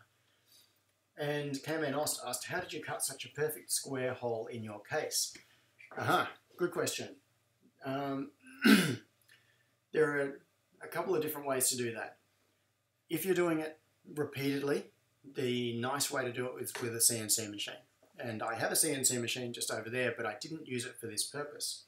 What I did was I started by drilling a hole, just using a regular, it was actually a drill press, and I think I drilled about a 6 or 7 millimeter hole, which was just big, it was big enough to fit within the boundaries. And I made, but first, okay, I'll start again. I made a template. Where is that template? I think I've got the template right here. Yeah, I do. So, what I did was measure out, I'm going to switch this to the other camera, back to here so that we can see this a bit bigger. This is a bit of cardboard from a bit of Raytronics packaging, and what I did was use the angle of the cardboard as a position guide, and I measured it out. You probably can't really see it, but I ruled lines on this, and then I cut out a rectangle in the cardboard. So this is like my template. And what I do is, with a box like this one's already got the square hole on the end. So we'll look at the other end. What I did was just lay it over that to get the position correct. And then I just got a little very fine felt tip marker pen, and I draw the rectangle through the template, which then just gives me a mark on here. Then drill a hole, and then I use these magical things. This is called a panel nibbling tool. Get this out of the way again. I'll see if I can get it up here where you can get a good view of it. It's got a little tooth on the top, right about there. And if I squeeze the handle, the tooth comes down. You can see it's got like a little cutting blade there. It's got an angle cut. It goes up at a funny angle. And so what you do is, once you've drilled a hole, it could just be a round hole into the case, you use the panel nibbling tool and you put it in through the round hole. And then, I'm not actually going to chop this because I don't want to make holes in this case. And then you overlap it with the edge of the hole, which you can probably see there. And then when you squeeze the handle, it pulls the tooth down and it cuts a little piece out of the side. So by using this, you can cut straight lines through things, or you can get to an edge and then rotate it 90 degrees and then cut along. So what I do is I drill the round hole and then put this through the round hole and then just nibble it along, and it takes little bites out of the plastic and you can cut square holes or whatever shape you like. So if you haven't seen one of these before, panel nibbling tools, very cool. I don't think they're especially expensive. I think that one might have cost me like $20 maybe, and but it's years since I've bought it. I've used it many times. And now back to questions.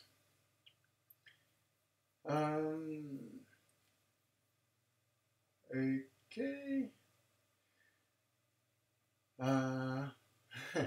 Buck Rogers says, "Lol, you know the old TV show, awesome." Ah, yes. That was out when I was quite little. So, Gaming with Kinder asked, did I keep top chat for a reason? Wouldn't live be better? I have no idea. Good question. This is live stream number 3 for me, and I'm still just figuring out all of the different bits and pieces. I could switch this to live stream if that's better.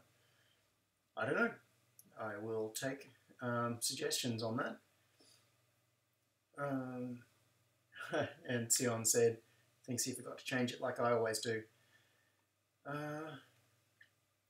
Dodgy Brothers, hey, again, Dodgy Brothers has been on the last couple of streams, I think. Happy Sunday, everyone.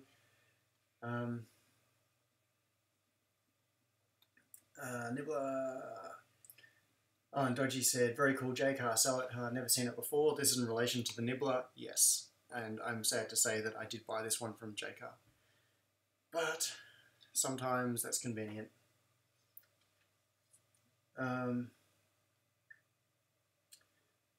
Okay, looks like we are caught up on chat, which is nice. And so, is there anything else on this board that's interesting? I've spent quite a long time on this board, but it's a fairly important one as far as my home automation system goes. So it's probably been worth doing it. Don't know. When it all comes down to it, it's a Raspberry Pi in a box. So how fancy can it be? It's that whole project, I should say, this whole project is really just a way to take a Raspberry Pi and put it in a box in such a way that you can plug a wide variety of power supplies into it without caring too much about their voltage, and have 433 megahertz transmitter and receiver built in. So it's just a way of taking a Pi and encapsulating it in a neat end result. So probably time to move on from that. Yes, I could have just said that at the start. Thanks, Sion. And saved the last hour of random stuff. Alright, so I'm going to, the next couple of projects I'm going to skip through because they are just variations on what I've just shown you. Now this particular thing, I've been messing around with this for a while, and I've tried different versions of it. I've had times when I've been dissatisfied with the Raspberry Pi and I've thought it was horrible, so I looked for alternatives, and then I thought, no, the Raspberry Pi is best, so I'll come back to it. So I've got a variety. Let me see. There is this one. I'll pull this up. Do you want to load that? Saved? No. Okay. So this one is, let's go to the schematic. It's functionally the same thing, except that it's designed to go on a chip, which is the computer with the worst possible name in terms of Google foo, the C.H.I.P little processor board, which came out a couple of years ago. So it's got the same sort of thing. It's got the same circuit up in the top right side, the AT-Mega, so this is the Arduino, and in fact you can see this is exactly the same because I cloned the project and then modified it to make this one. And it's got the ICSP header, the activity LEDs, etc. Everything is fine. The only thing is that the pocket chip, no, not the pocket chip, the chip has 5-volt I/O, I believe. It's a while since I've looked at this, so it's a stretch of my memory. When was this? November 2016. So I don't need level shifters. With the Raspberry Pi, I needed those 3.3 to 5-volt level shifters. With this version, I've got solder jumpers, just so I could isolate them if necessary. But it's basically the RX pin on the Arduino side connects to the TX pin on the chip side, just through a 1K resistor. Once again, that's my, my paranoia resistor. And then, instead of a Raspberry Pi header, I've got a chip header here. So, for those of you who don't know it, I wonder if I've got one around. I might just see if I can pull up a web page of it to show you instead. So there's the chip. No, I need to find a good photo. And this is where the Google issue comes in. Chip computer. And how do you Google for a board that's named chip? Okay, here is a chip. I'll move this over onto the screen so you can see it. And there are a few different versions of, a few different views here. It's kind of like, in some ways it's a bit like a Raspberry Pi in that it's essentially a full computer. It's not like a microcontroller like an Arduino. So you can run Debian on it, and it's got I/O on it like a Raspberry Pi, but it's physically smaller. It's much smaller, and it has some other advantages. For example, it has onboard power management. So you can plug a LiPo battery directly into this, and it will take care of managing the power to the battery, recharging it, and if power goes away, it'll run off battery for a while. And it also has onboard flash memory. So instead of needing a micro SD card, you can load everything into the flash memory on the chip, and then it'll just run off that. So you don't need an SD card, you don't need the external power management system. So it's got advantages like that. It's got some really nice little features. So for a little while I was looking at this particular thing. Here's another view of it.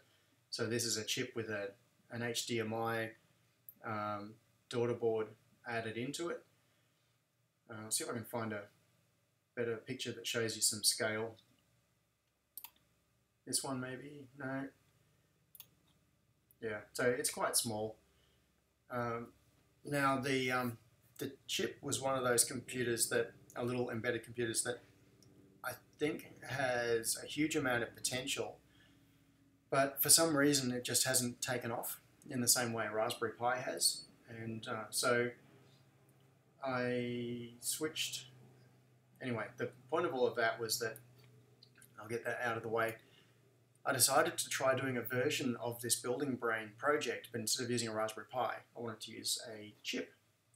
So this particular design replaces all of the Raspberry Pi headers with the chip headers. You can see up here it's still got the transmitter module and the receiver module. It does not have the power supply. That is a major thing that you'll notice is missing here. And the reason for that was that this particular design was relying more on the onboard power management features of the chip.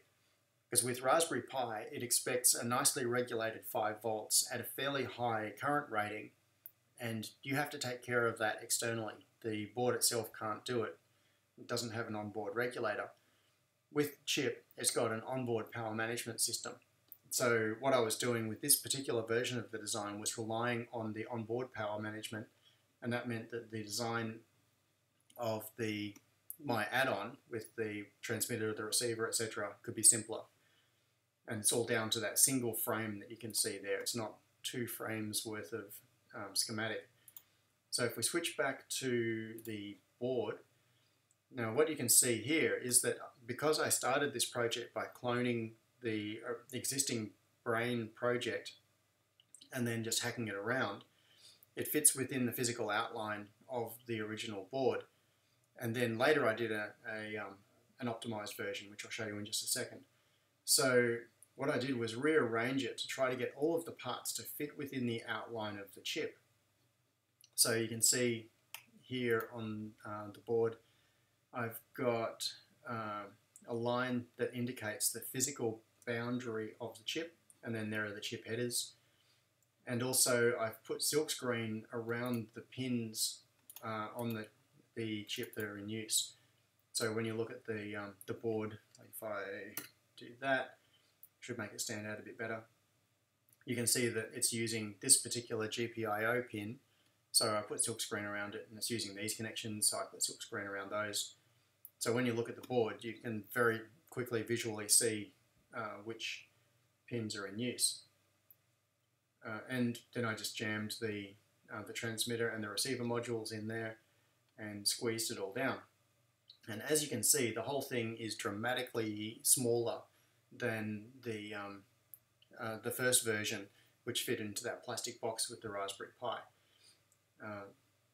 That's the original outline that you can see it there. And by shuffling everything around, I managed to get all of the parts inside the footprint of the chip, which is quite a small little device. And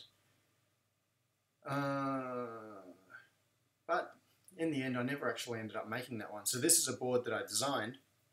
I could send this off for fabrication right now, but I just never did. This was probably one of those evenings sitting in front of the TV with the laptop things where I was just fiddling around. My spare time seems to be designing PCBs just for the fun of it, just for the experience. So practice, practice, practice. And now if I go down to, I now have another version of that exact same project. So what you see here obviously is, as I mentioned, is within the boundaries of the original case, and I just wanted to make it smaller. So I'll switch to the next project, which is called Brain Chip, and that is just the same thing, except that I spun it 90 degrees and I reduced the outline of the PCB to exactly match the outline of the chip itself. And if we look at the schematic, it's probably the same. I don't think I changed anything at all in the schematic. So this was just a copy of the project and then manipulate the outline. So the result of this is that it would be a very small board, like the whole thing would be this big, including the main board, which would run OpenHAB or Home Assistant or whatever you want, and the daughter board that does the radio transmission and reception. But once again, I didn't fabricate that one. I just designed it, and it sat there in my Eagle directory until now, when you get to see it. And then I did another one. I started another one. This is in a very rough state, but I'll show it to you just as another example of messing around with the same concept. Like when I was in this headspace of examining different ways that I could achieve the same end result. So this is another clone. It's a Brain Neo. So instead of using a Raspberry Pi or a chip, it was designed to use a NanoPi Neo. And let me see if I can find an example of that. NanoPi Neo. I'll find an example of that particular thing. So a NanoPi Neo is a very small board. The idea is that it's kind of Raspberry Pi compatible. They've got quite a few different versions, and there are versions with Ethernet on board and versions without Ethernet, etc. And then let me see. I'll pick one. No, trying to find a bigger one. So this is an example of the pinout on the NanoPi Neo. You can see that on one side it's got a double row of headers, on the other side it's got a single row of headers. Now the NanoPi Neo I was kind of interested in for a little while. I haven't really done anything much with it, but it does look like a really intriguing alternative to a Raspberry Pi. It's not a direct drop-in replacement because the physical form factor is so different. It's much smaller than a Raspberry Pi, but it does kind of equivalent things, hence the name Nano Pi. And so oh, there's an example of a little stack of boards. That looks kind of cool. I like that. It's like a tiny little cubesat sort of design. So the NanoPi, oh, is an example, a screenshot from someone's YouTube channel. You can see the Raspberry Pi on the right hand side, that's the size of it, the Pi Zero in the center bottom, and the NanoPi Neo top center. And you can see how much smaller it is than a Raspberry Pi. And they're also pretty cheap and easily available. Nice board. I probably could have gone on with that design and developed it a bit more, but I just never did. So it was another one of these design dead ends, and I got to the stage basically of laying out the headers down here, so NanoPi Neo headers, double row on one side, single row on the other, and hooking it up logically, doing the pin allocations, but not actually finishing the board layout. So in the board, this was a variant on the chip version that I showed you a moment ago. So you can see all the parts are essentially within the chip outline. And then what I did was lay out the physical geometry of the NanoPi Neo and put the headers in place. So if I grab all of this and move it, and then we'll zoom out, slide it across here. The next step, if I'd continued working on this project, would have been exactly what I'm doing here. Grab the footprint, slide it over, and because I'd already done the work of shrinking all of the parts, doing the chip version of this, it's actually pretty easy. There's not all that much to do. I just stick the footprints, I could put them one way or the other, something like that.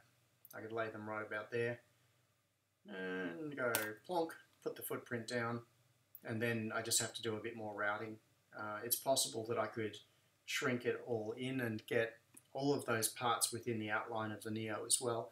And part of the decision at this point, of course, is then what case is this going to go into? If my objective was just to make an add-on board for a NanoPi Neo so that it would be the same outline, you sandwich it together and you'd have the classic hobby project of the stack of boards sitting on your bench with wires hanging off them, then that's all I'd have to do.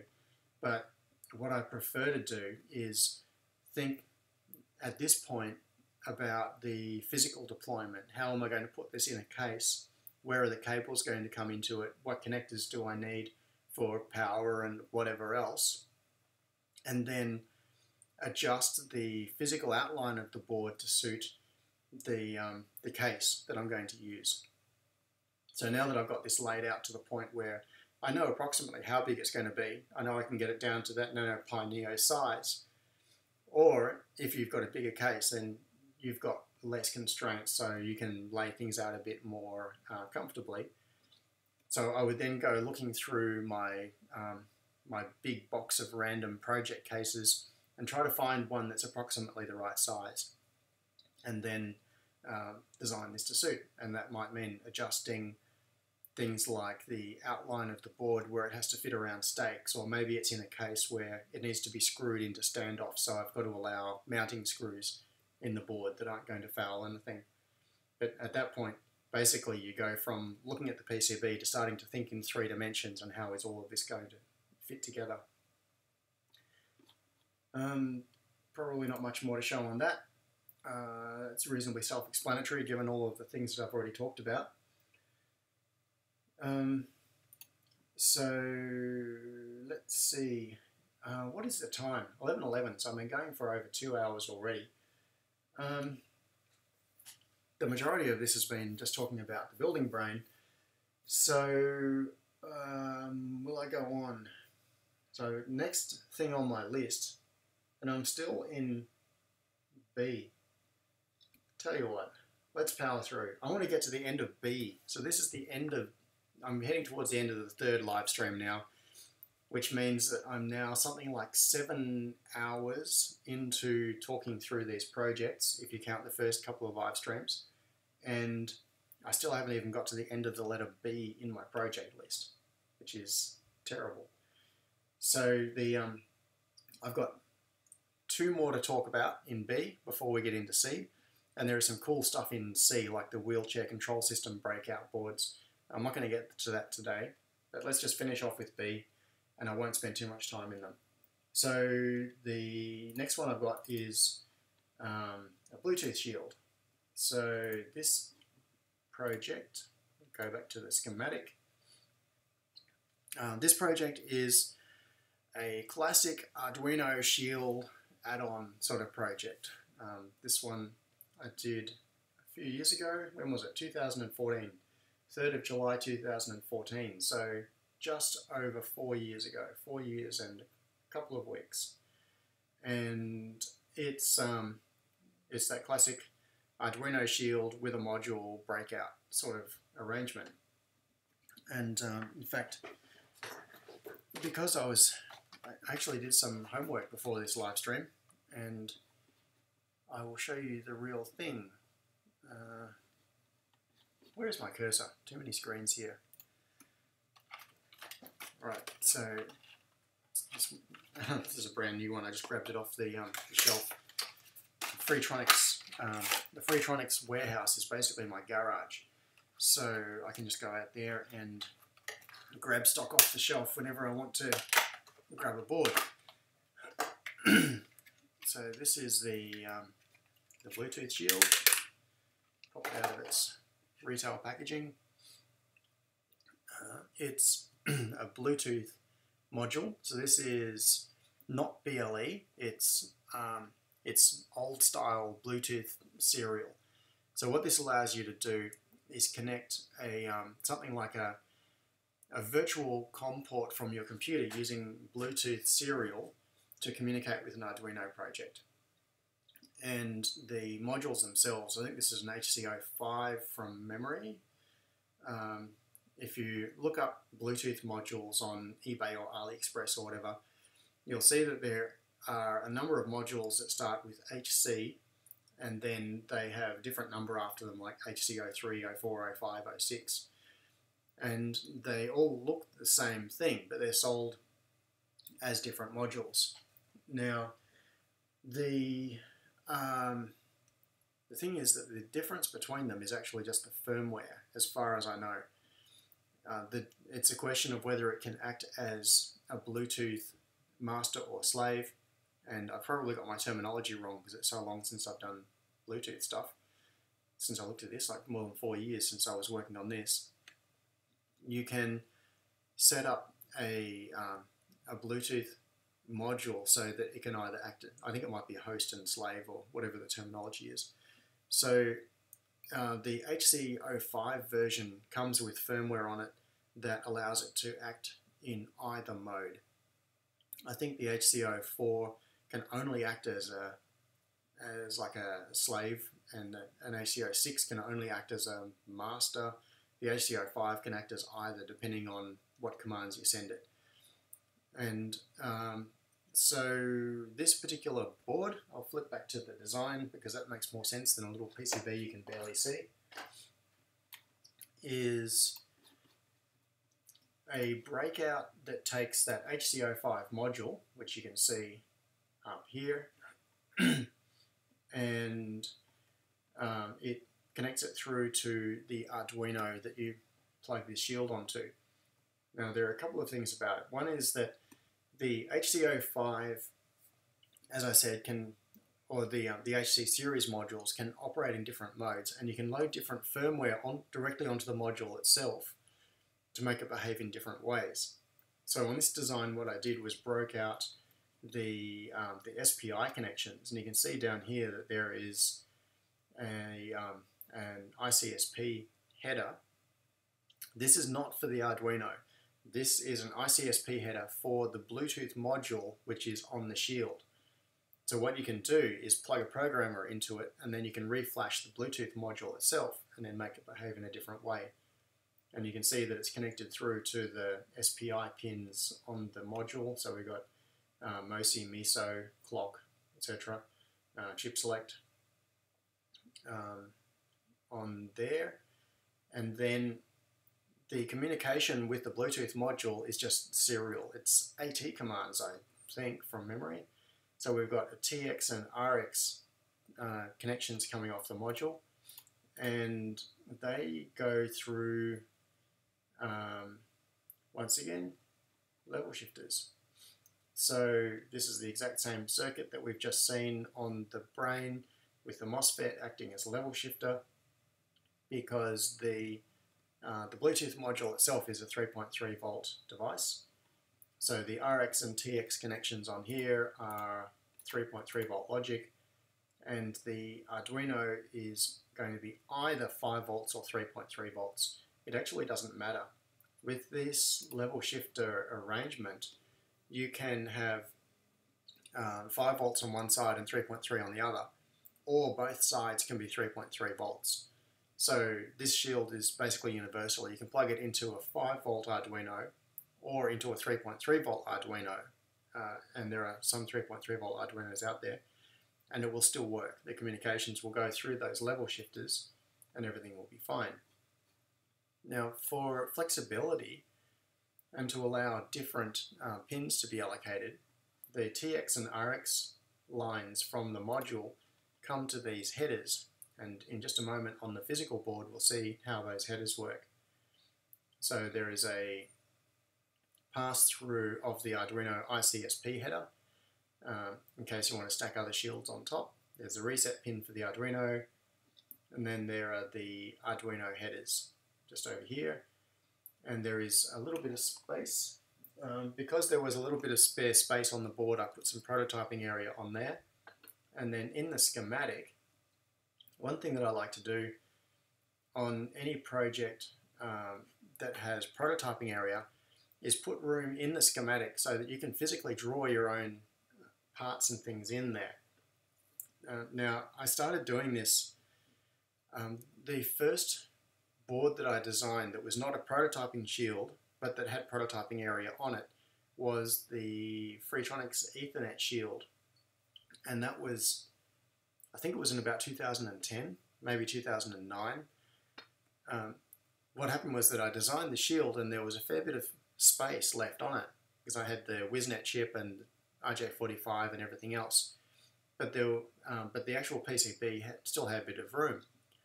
And what I was thinking was that it's really useful to be able to, if you were building a connected project, let's say you are building a project with Ethernet on it, you typically don't want just an Arduino on the end of an Ethernet cable. Usually you want other things on it as well, so you might have sensors or actuators or whatever. And having a bit of prototyping area in that situation can be really useful. So if you want to build a project that connects to your network and then controls something or reads from a sensor, if you've got prototyping area on the Ethernet shield, it means that you can add headers to that for whatever your sensor is, or build parts directly onto that shield instead of needing to have the Arduino, then an Ethernet shield, and then a proto shield on top. You can just do it all on the Ethernet shield. So back in 2009 or 10 or whatever it was, on the Ethernet shield, I shoved the parts across as far as I could, compressed them up to clear up board space, and then I put a chunk of prototyping area on the Ethernet shield. And that's basically it's been my design goal with anything that I do that's connected ever since, is if there is room, put some prototyping area on there. You never know what people are going to use it for. So, and then when you are doing your prototyping using a board that already has some parts on it, you need to be able to do things like keep track of what your header allocations are. So if you are working with a board like this one, in this particular case we have the Bluetooth module up here, which is connected to via jumpers to TX and RX pins on the Arduino. what you can do is indicate directly on here what you've got connected. So I'll show you the physical board in a moment, but it's got this micro prototyping area just up here with 5 volts and ground rails on it. So you can put your parts in there and then connect them into the breakouts. So I've got breakouts for all of the headers elsewhere on the board, so you can jumper across from them.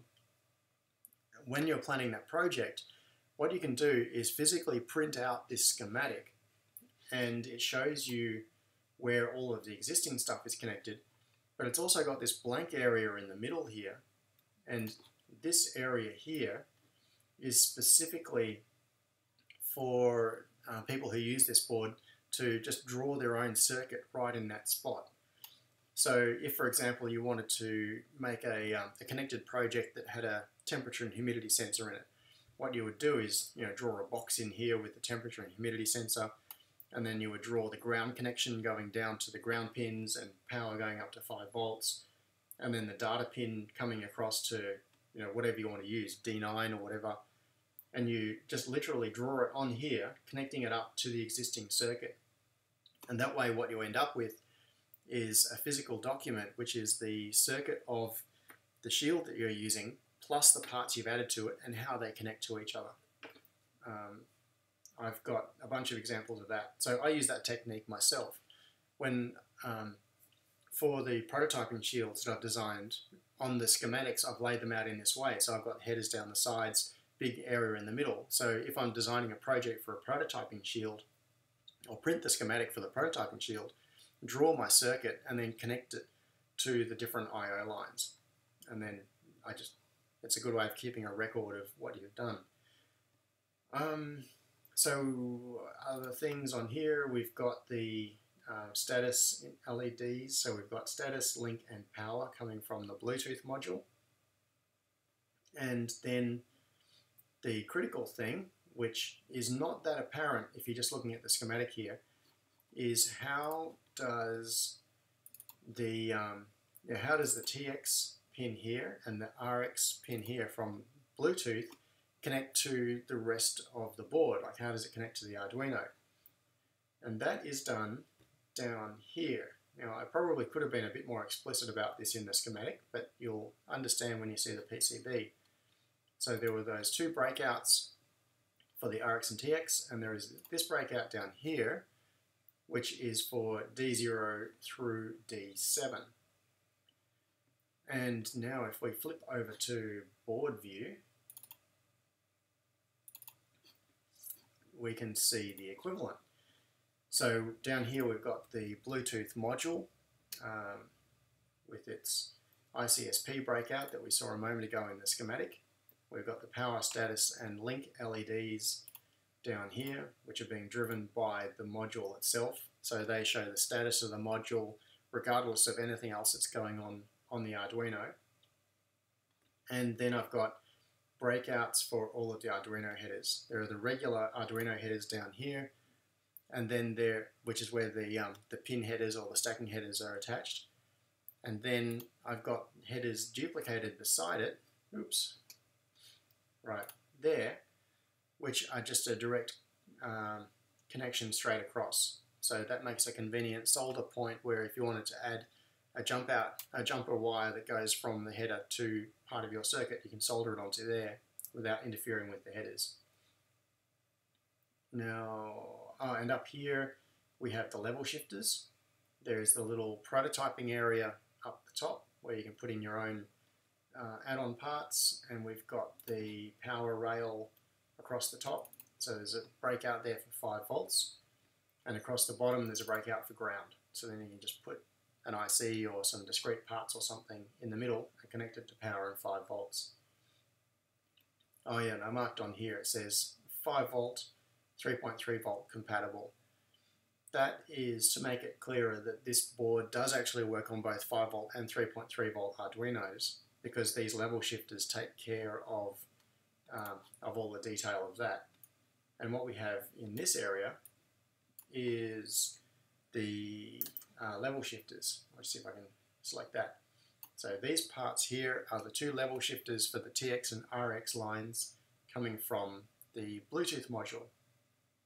So this is the slightly obscure bit. Just up here, we'll take RX as an example. So the 5-volt side of the RX level shifter comes up to this header, which is one of the headers that we saw on the schematic, and the TX comes up to the other header. Now this header in the middle is a breakout for the I/O pins D0 through to D7. So if we pick, just say D4 at random, you can see that D4 from the Arduino comes through to the breakout, and then it comes through to this point in the middle on this header. Now this is where it starts to make a bit more sense if you can physically see it. So I'm going to grab some different coloured jumpers just to make it easier to see.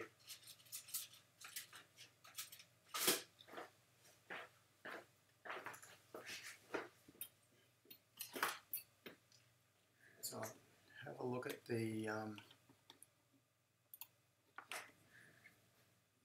that camera is terrible.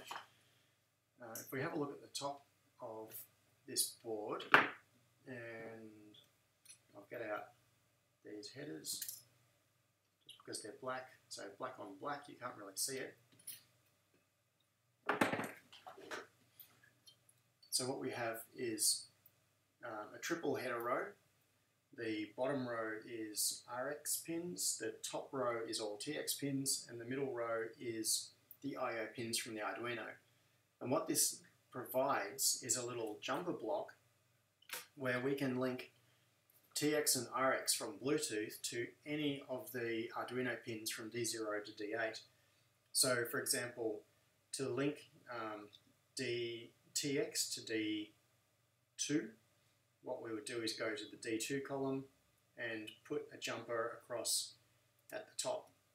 So that now links D2 on the Arduino to TX, and then on the bottom we can jumper D3 to RX.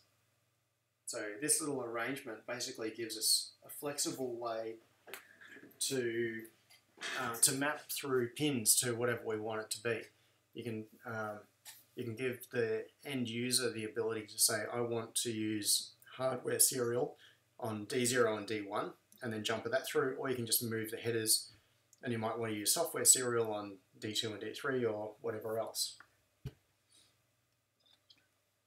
Okay.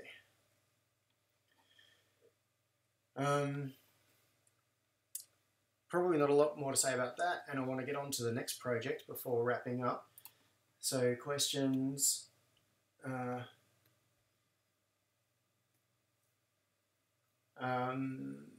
Okay, so K-Man said the Orange Pi 0 are pretty cool as well. I use that to run Home Assistant.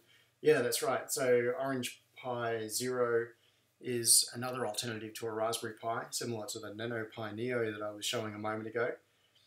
There are some really interesting boards. A lot of the time people think only about the Raspberry Pi, but there are many like remixes and equivalent boards around there that are great. And Doji Brothers said, have you ever thought about printing your own cases to simplify your projects? Yes. You probably can't quite see it, but there, oh no, it's out of view. There's a 3D printer back over there.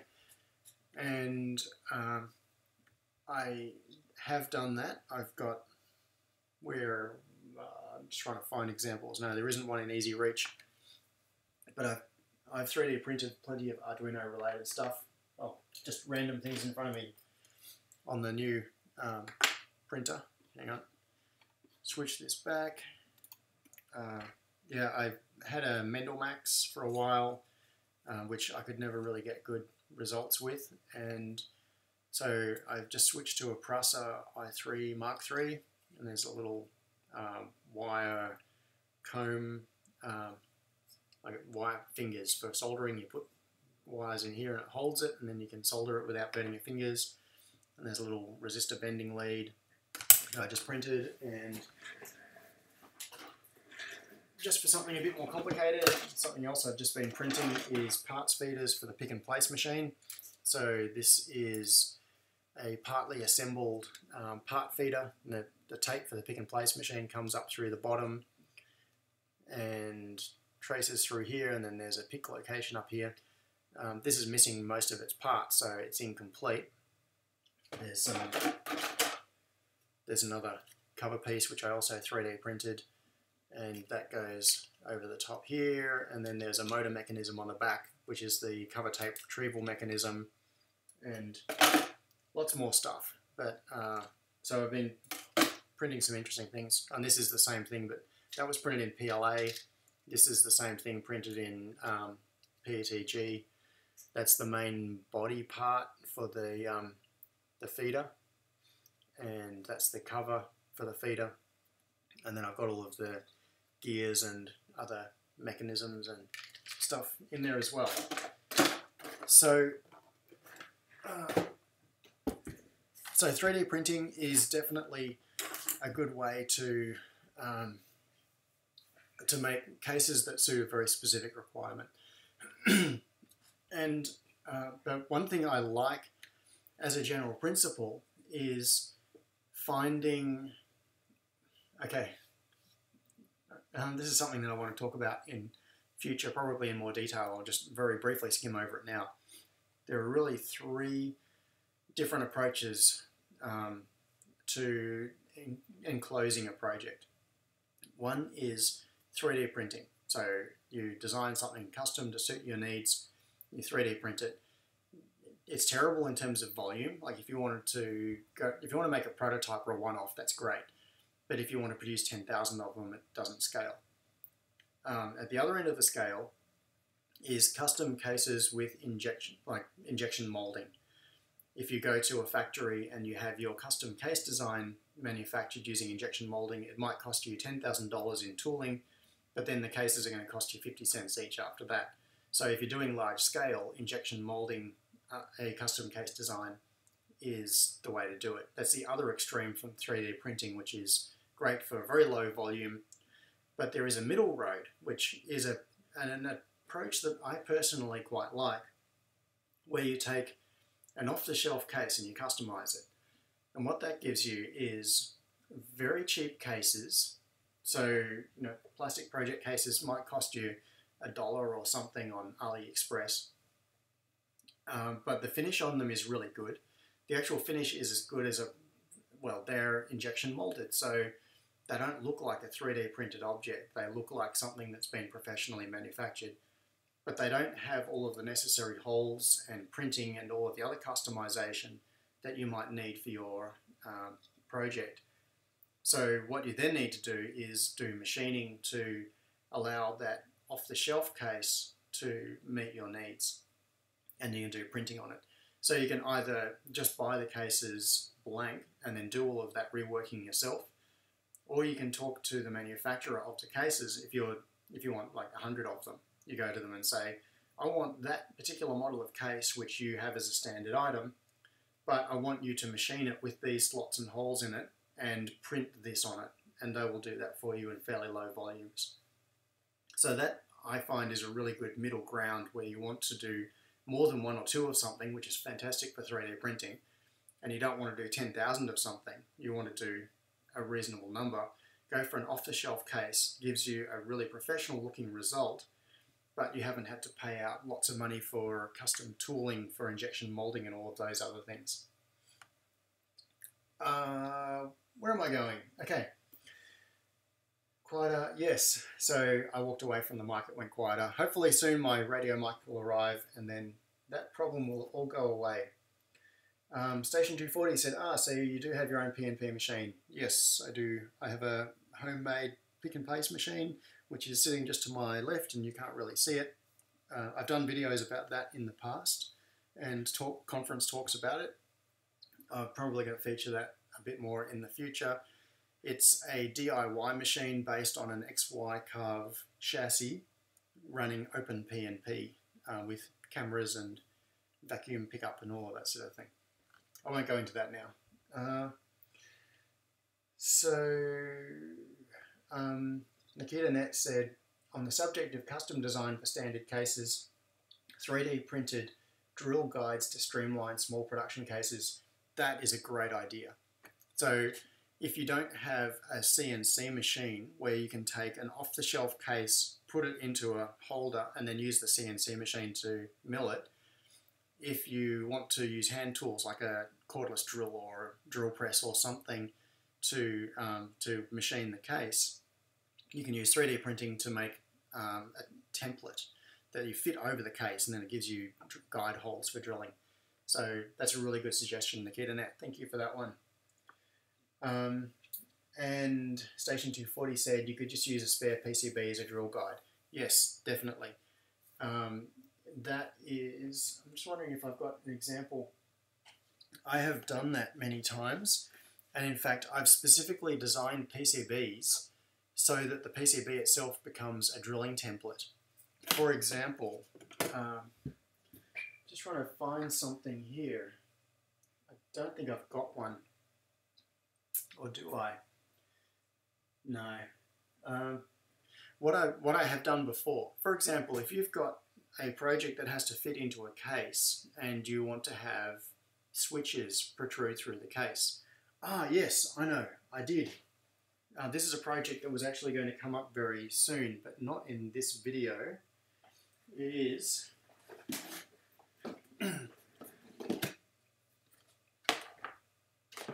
there is a little trick somewhere.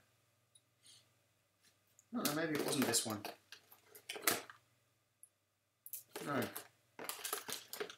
No, must have been a different one. There was some project I did fairly recently where I knew that I would need to drill holes in a case for switches, and the switches were mounted on the PCB. So what I did was laid out the PCB and then put a 2mm hole in the dead center of every switch on the PCB. And there was no reason for the hole other than to be able to hold the PCB against the case, get a pen and mark through all the holes. And then that way I could take that off and then just drill through all the marks. But you could also use the PCB itself as the physical guide and clamp that onto the case and then use that as a drilling template. So yes, that is another good solution. Oh, Doji Brother said, didn't you do that with the light switch? Yes, you're right, that's where I did it. I did it on light switch, and I've also done it on some other projects as well. So the PCB is the drilling guide. And now we are on to the very last project that I'm going to cover today. It's actually a significant project, but I'm going to try to get through it quickly. And this project is called the Baby Bear from the fairy tale. It is an Arduino compatible board, and it's designed to be equivalent to an Arduino Uno, but to overcome some of the limitations of Uno. And there is a whole backstory to the reason that it's called the Baby Bear. So there's another board which we will get to in a little while called the Goldilocks. So that's down in the G section. And that was a board that I designed in conjunction with Philip Stevens, who is the AVR maintainer for FreeRTOS. Now, FreeRTOS is a real-time operating system designed to run on small embedded systems. It's used for control systems and scheduling. For example, you might need to read from sensors at specific intervals and react to different things very quickly within very well-defined time frames, like if you're doing machinery control or like a flight controller or something. So FreeRTOS is a project that's used for that sort of infrastructure. It provides the software infrastructure or framework to allow you to create responses to different events and also to schedule events and take care of them. Now the thing is that once you start adding that sort of overhead, you're doing, within the little mini operating system, you're doing context switching between different tasks, and you're doing scheduling. You very rapidly run out of memory. And something like an Arduino board that can run a mini real-time operating system can be an incredibly powerful thing, but it's very limiting. Basically, you are working within this this very small environment where you don't have enough memory to be able to take a particular process and file it away somewhere with all of its state maintained and then run something different. You just run out of RAM. So Philip was working on the AVR, maintaining the AVR port of FreeRTOS, and he was having big problems with lack of memory. So what we talked about was the idea of an Arduino board that was compatible in terms of the core with, like the processor core, with an Arduino Uno, but it had more RAM. And one of Philip's favorite AVRs, and it's now become my favorite AVR, I think, is the ATmega 1284p. Now, the 1284p is it's the same core as, say, an ATmega 328. So it's the same instruction set. It does all of the same things. And in fact, its I/O is essentially the same with some differences I'll show you in just a second, except that it has gobs of RAM and flash. So any time that you've been working on an Arduino project, on like an 8-bit AVR type Arduino project, and you've had problems where you've run out of RAM, so then you have to start taking your text strings and putting them into flash to free up, an extra 12 bytes of RAM, that sort of thing. When you're working within those tight overheads, something like an ATmega 328 can become really restricting. And the 1284 basically allows you to run the exact same code. It's the same core, same instruction set, but now you've got masses of RAM to play with.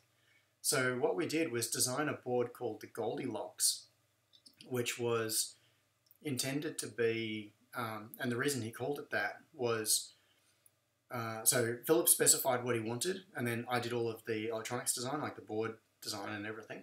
And we then put it up on Possible. So we did a crowdfunding campaign for it, and that was very well funded.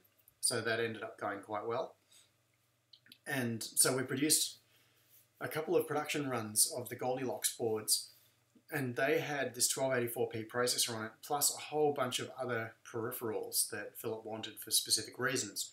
He wanted things like an onboard digital to analog converter so that he could do audio processing within FreeRTOS on the AVR. So the Goldilocks board, which we'll get to when we get to G, is a very complex board. It's got a lot of stuff on it. It's actually a 4-layer PCB because it was the only way I could route it. And I thought it was really interesting, but it ended up very top-heavy. The reason that Philip wanted it called Goldilocks was that in his eyes it was a board that was not too big, not too small, like not too heavy, not too light. It was just at that sweet spot of having all of the capabilities required for FreeRTOS with peripherals and things built into the board without having to add extra things to do interesting projects. So for him, the Goldilocks project was the board that was at just the right level, not too hot, not too cold. But what I found was that the Goldilocks was too complicated for most things for my personal interest. What I wanted was a board that was just like an Arduino Uno, but with more RAM. Like, I didn't want the onboard high-resolution digital to analog converter and all of those sorts of things that Philip found useful. So I then designed another board, which I called the Baby Bear, because it was the stripped-down minimal version of the Goldilocks board, and I wanted just the Uno equivalent parts plus the upgraded processor. And that is what this board right here is for. So most of this board, if you look at the way it works, it's the same as an Uno. Excuse me. So what we see up here in the top left corner is the regulated power supply. So we've got the 2.1mm DC jack coming into a 5-volt regulator, and then that feeds into a 3.3 volt regulator. And that gives us both 5 volt rail and a 3.3 volt rail for the rest of the board. Nothing exciting there whatsoever. There is the input auto switch in here. This allows the board to select whether it's going to take power from USB or from the V-in connection. I'm not going to go into this. I'll talk about this particular circuit a little bit later on, maybe when I get to the 11 board in E, because this is kind of an interesting little circuit as well, but I'm going to gloss over it right now because I'm now heading towards 3 hours and my voice is running out of me. Running out on me. So that then selects 5 volts coming from either USB or the voltage regulator. There is a little prototyping area, very small one. There's the ATmega 16U2. This is the USB to serial converter. On the left here we see the USB socket. So that's the regular micro USB. There's a 500 milliamp poly fuse to protect the host computer if you plug it into a laptop and you do something stupid like you short circuit the 5 volt rail to ground. The poly fuse will prevent you pulling more than 500 milliamps and hopefully save your laptop. So the power comes through from there to the 16U2, which does the USB to serial conversion. I won't go into that in detail now either because that's not the interesting bit for this project. And then we've got the TX and RX pins that come down to the ATmega. And over here we've got the regular Arduino headers, and we've got the normal Arduino stuff. Now, if this processor didn't have a whole bunch of extra pins on it, and if it didn't say ATmega 1284P right here, this circuit as a whole would be essentially almost the same as the Arduino Uno reference design. And that was very deliberate. I tried to make it so that it was as compatible as possible. It would behave just like an Uno, except have this monster processor right here.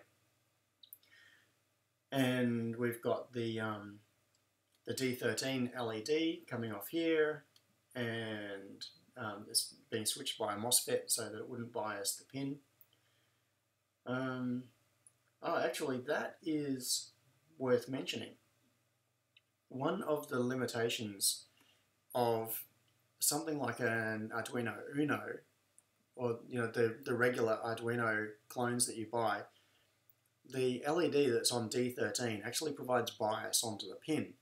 So if you want to use it as an output, that's fine, because when you drive it high, the LED turns on. When you drive it low, the LED turns off. But you can still use D13 as a digital output, no problem, and you can read the different voltage levels. If you want to use it as an input, it might be okay and it might not. It depends on the type of signal that you're sending to it and whether it can overcome the bias of the LED. So on a normal Arduino type board, what you would see is almost the opposite of this. There's no MOSFET in here, and instead the D13 pin goes to a resistor, and then from the resistor to an LED, and then from the LED to ground. And that LED and resistor are effectively applying a voltage bias onto D13. So if you are trying to read from D13, like if you do a digital read, it will actually be pulled low weakly through the resistor and the LED. So if you wanted to have like a fairly high impedance input coming into it, then you can't really do it. So the reason for doing this and putting this MOSFET in place here is that the D13 pin here is going to the gate of the MOSFET, which is high impedance, and that means that by turning, when it goes high, it turns on the MOSFET, which then allows current to flow through the LED. So current then flows through the LED and the resistor, and it illuminates as you would expect with a normal Arduino, D13 high LED on, D13 low LED off. But it also means that there is no bias being applied to the pin by the LED and the resistor. So if you wanted to use D13 as an input, you can read it without any other effect being given by the LED. Okay, that's a whole lot of explanation for something relatively simple. So what we have in the middle here is the 1284p processor, and this is where, and you can see here, one of the big benefits of the 1284 over, say, a 328 is that it adds hardware serial on more than just D0 and D1. So down here we have, on a typical Arduino, you have D0 and D1 allocated to the USB interface, and that is because there is an onboard hardware UART on the 328 that allows it to do proper hardware serial. You don't need to do software-based timing for the communications. It's taken care of by hardware in the processor itself. So in your sketch you can do serial.write or serial.read, and what you're interacting with is the hardware interface in the microcontroller, and that's what's on D0 and D1. On a normal AVR you can't do that on other pins because it just doesn't have the hardware on those pins to take care of the serial communications.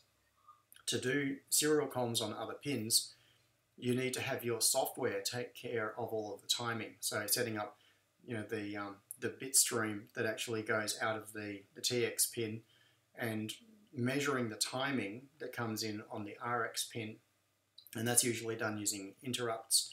But it means that your processor is busy. Like if you use the software serial library, that adds a whole lot of overhead and potentially timing issues both for the serial communications and also for the rest of your program, because it's using at least some of its processor cycles sitting there measuring the timing on the pulses that are coming in on the RX pin, because it just doesn't have the hardware to take care of that in the background. Now the cool thing about the 1284p is that it adds another hardware serial port. So it's got D0 and D1 as RX and TX, and it also has D2 and D3 in terms of the way I've allocated the pins as RX1 and TX1. So we've got RX0, TX0, which is a normal serial port, and then we've got RX1 and TX1, which is a second serial port. Now on something like an Arduino Mega, it has, I believe, 4 hardware serial ports. So that is really handy if you want to do something like have a USB interface and also connect a GPS module that uses serial, and you want to be able to talk to it using hardware serial, not software serial. Or you might have a GPS module, an RFID reader, and something else. So having multiple hardware serial ports can be really useful. Now in this particular case, in terms of the pin allocations, what I did was I mapped just directly through. So port D on the AVR, so port D bit 0 is just D0, port D bit 1 is D1, all the way through. So port D bit 2, which is the receive pin on the second hardware serial port, is D2, and then transmit is D3. So effectively what we have here is, like if I added more zeros, if I added more labels on here, I could say that one is RX1, and that one is, that one there is TX1. So this gives us an Arduino that has not just the hardware serial on the first serial port, which is used by USB, but it gives us a second hardware serial communications port that we can use for other things, which is actually really useful. And of course we get all of the extra RAM and other cool things that are coming up. So I'm just going to switch to the board view. and it looks like an Arduino. Like the shape is kind of like an Arduino, and what we have down here, instead of the 328, which is normally the processor that sits across the bottom of an Arduino board, is this surface mount 1284p.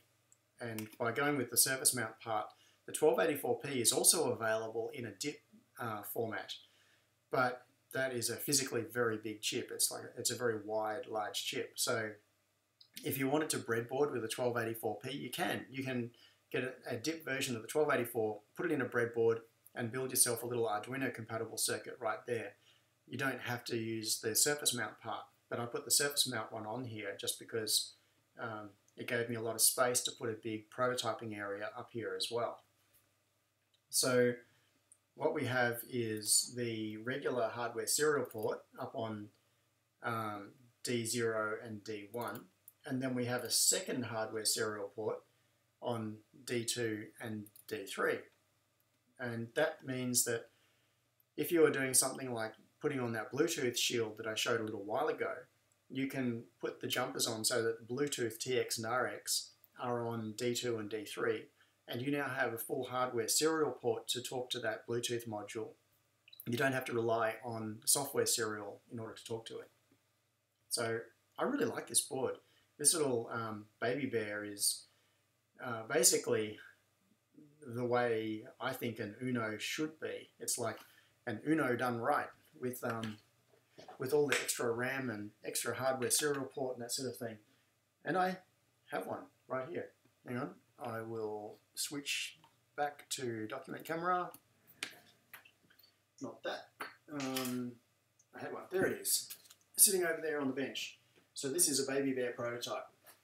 This has actually never gone into production. I produced prototypes and I played with them myself because I like them and they're cool, but it's never been available for sale. And that's just because I've never really got around to doing it. So big prototyping area, 1284p with all the RAM and flash and everything.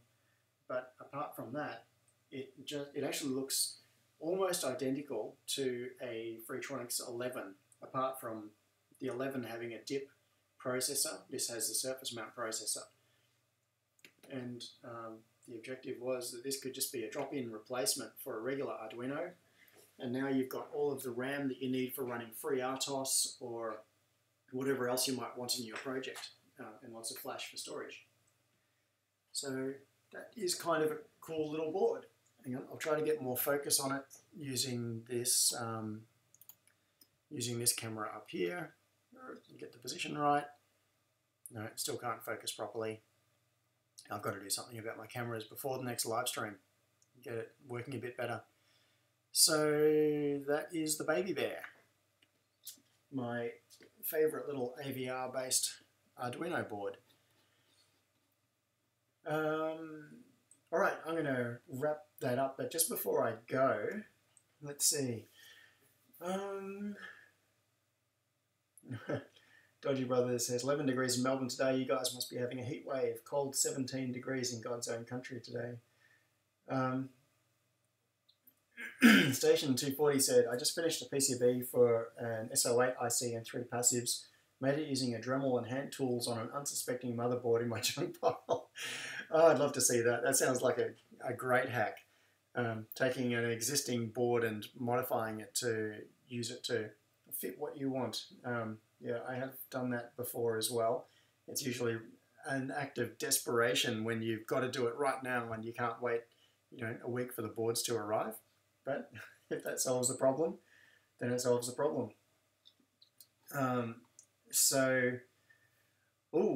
Stephen P said, I want the Ethernet version of that. I think that's in reference to the baby bear. Yes, funny you should mention that. And somewhere in my project list there, I wonder if it's down here. I did actually start on the EtherBear. Where did it go? Oh no, I think I might have deleted that project out of my Eagle directory. But because what I did, this was 2005 2014, or that was years ago. And what I did was I started a version of the Baby Bear with a WizNet W5100 on it, and basically like an Ether 10, but it was an Ether Bear. And that is really important when you're doing Ethernet, because for Ethernet communications, you're dealing with packets of data, and you very rapidly run out of RAM. So when you're dealing with Ethernet, RAM is your friend. If you've got RAM, then you've got buffers, and life is good. So having a combination of something like the 1284p processor, so this board with Ethernet on it, is it's like you can breathe again after trying to write code that will fit on a 328p and run with Ethernet. So the reason that I abandoned that little fork of this project was that it was around the time that the W5100 was becoming harder to get. The 5200 was out, and now the 5500 is out. So now that I've been just recently working on hacking around with the Ether Mega 2 with the W5500 chip on it, sometime in my future I can see that I am going to be doing an Ether Bear with a W5500, which I think would be the sweet spot. Okay. Neil Henwood asked, I've got one PCB that I want to get made. Where do you get your PCBs made? Okay, so I use several different board houses, and I've had good success with quite a few. Most recently, the one I've been using is allpcb.com, and let me find that one. I will put that link up somewhere. I'll drop it here. In fact, I'll drop a few links in here that might be useful for people. So allPCB is, I use them for small run boards, like if I want to do 10 or 20 of something. I have used them for a slightly larger runs sometimes. Over the last year, I think I've put about 5,000 boards through allPCB. So not 5,000 designs, but 5,000 in terms of quantity. For actual production, that is done out of a totally different factory, but that's not really useful for your question, which is talking about prototyping. So for prototyping, allPCB is good. There's another place called PCBWay, which I haven't actually used personally, but I know many people who use PCBWay and they're very happy with it. So I'll drop that link in there as well. And there is another one called JLC PCB, I think it is. And this one was featured recently on a video, on like a popular video on YouTube. There was a tour of the JLC PCB factory, and it's incredibly impressive. So that is that's another good option for hobby level stuff. Now, probably the place I've used the most in terms of short run boards is Dirty PCBs, and I will drop that one in here as well. So Dirty PCBs has kind of a funny backstory to it. There's many of you may know Ian from Dangerous Prototypes, and so the Dangerous Prototypes blog is very popular. They do lots of posts about different things. Ian moved to China and moved to Shenzhen quite some years ago, and one of the things he started doing was running hacker tours of Shenzhen. So people would come over, and he arranged to take people around different places and show them the markets and that sort of thing. And so Dirty PCBs came about quite as a bit of a joke. It was like an inside joke. And he and a friend of his named Jin knew some people at a PCB factory that were wanting to test a new inkjet printer to print the silk not the silk screen, yeah, the silk screen onto the board using an inkjet process rather than the silk screen type process, which is more laborious. And so what they were wanting was a few example design files for boards. They just wanted to run some boards through and see how they turned out and whether the machine was working properly. And Ian and Jen put up this this joke site asking for people to send them some PCB designs. And so this was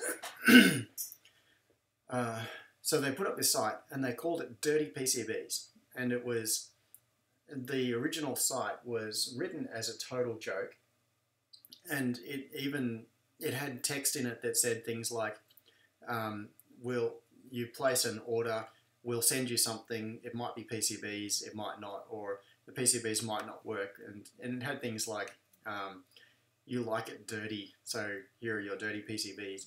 That sort of wording was all through it, because the whole thing was just like an inside joke, and it was to get a few of Ian's friends to submit board designs to send off to this factory so that they could test their machine.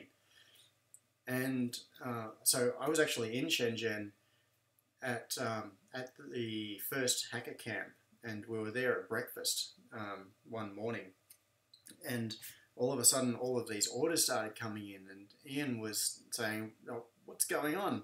Like, this is crazy. This was only, like, we've got hundreds of orders.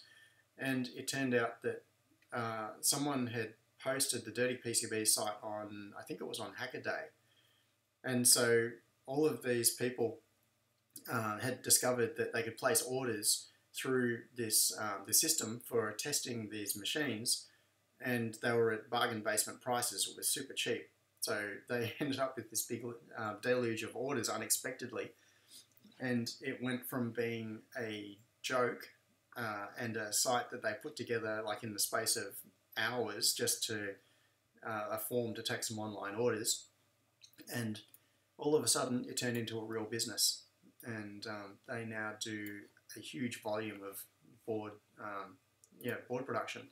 So that site, the Dirty PCBs site that I provided the link to, if you go there, they will do boards in different, they'll do up to 14 layer boards, and they act as a front end to different local factories. So if you place an order with them, depending on the particular specs that you request, they will then farm that out to a different factory in China to do the production and then ship it back to you. They're cheap, they're good, so Dirty PCBs is fine. But as I said, the one that I use at the moment is all PCB, which are quite good if you want, 5 of something or 10 of something. And now, final thing was, just before I wrap up, I wanted to do a shout out. So the thing is, there are a lot of really good channels on YouTube of makers who have cool projects and they do really good stuff.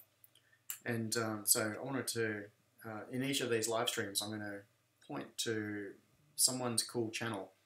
And just because he was in the chat earlier, so Unexpected Maker said that he's had to go, but Unexpected Maker is a YouTuber who has a really cool channel. So here's some information about him as well. I'm going to drop some links into the chat, and go away and subscribe to Unexpected Maker. And he's also got a site where he talks about projects and things that he's working on. So that's at unexpectedmaker.com. And he hasn't been doing all that much on Instagram, but you can grab him on Twitter. So go and follow him on Twitter. This is Sion, who was on chat with us just a little while ago, and here is his Instagram account. So, final thing for you to do, now that I'm wrapping up this video, is go and subscribe to Sion and Unexpected Maker, and follow him on Twitter and do all of those good things. he produces a ridiculous number of videos. He's doing many hours of video every week, and he does live chats multiple times a week, and he's doing project videos. He's done some really cool things. There's a little SAMD development board that he's just been working on, which is going to be available soon, and he also did some big 7-segment displays, which are really cool. So basically what he did was design a PCB that uses addressable RGB LEDs in the place of the segments for the 7-segment display. And that means that you can do 7-segment display and change the color, like do rainbow effects and things. That's really cool. So if you're interested in that sort of thing, go and check out Unexpected Maker and see his projects. That's good stuff.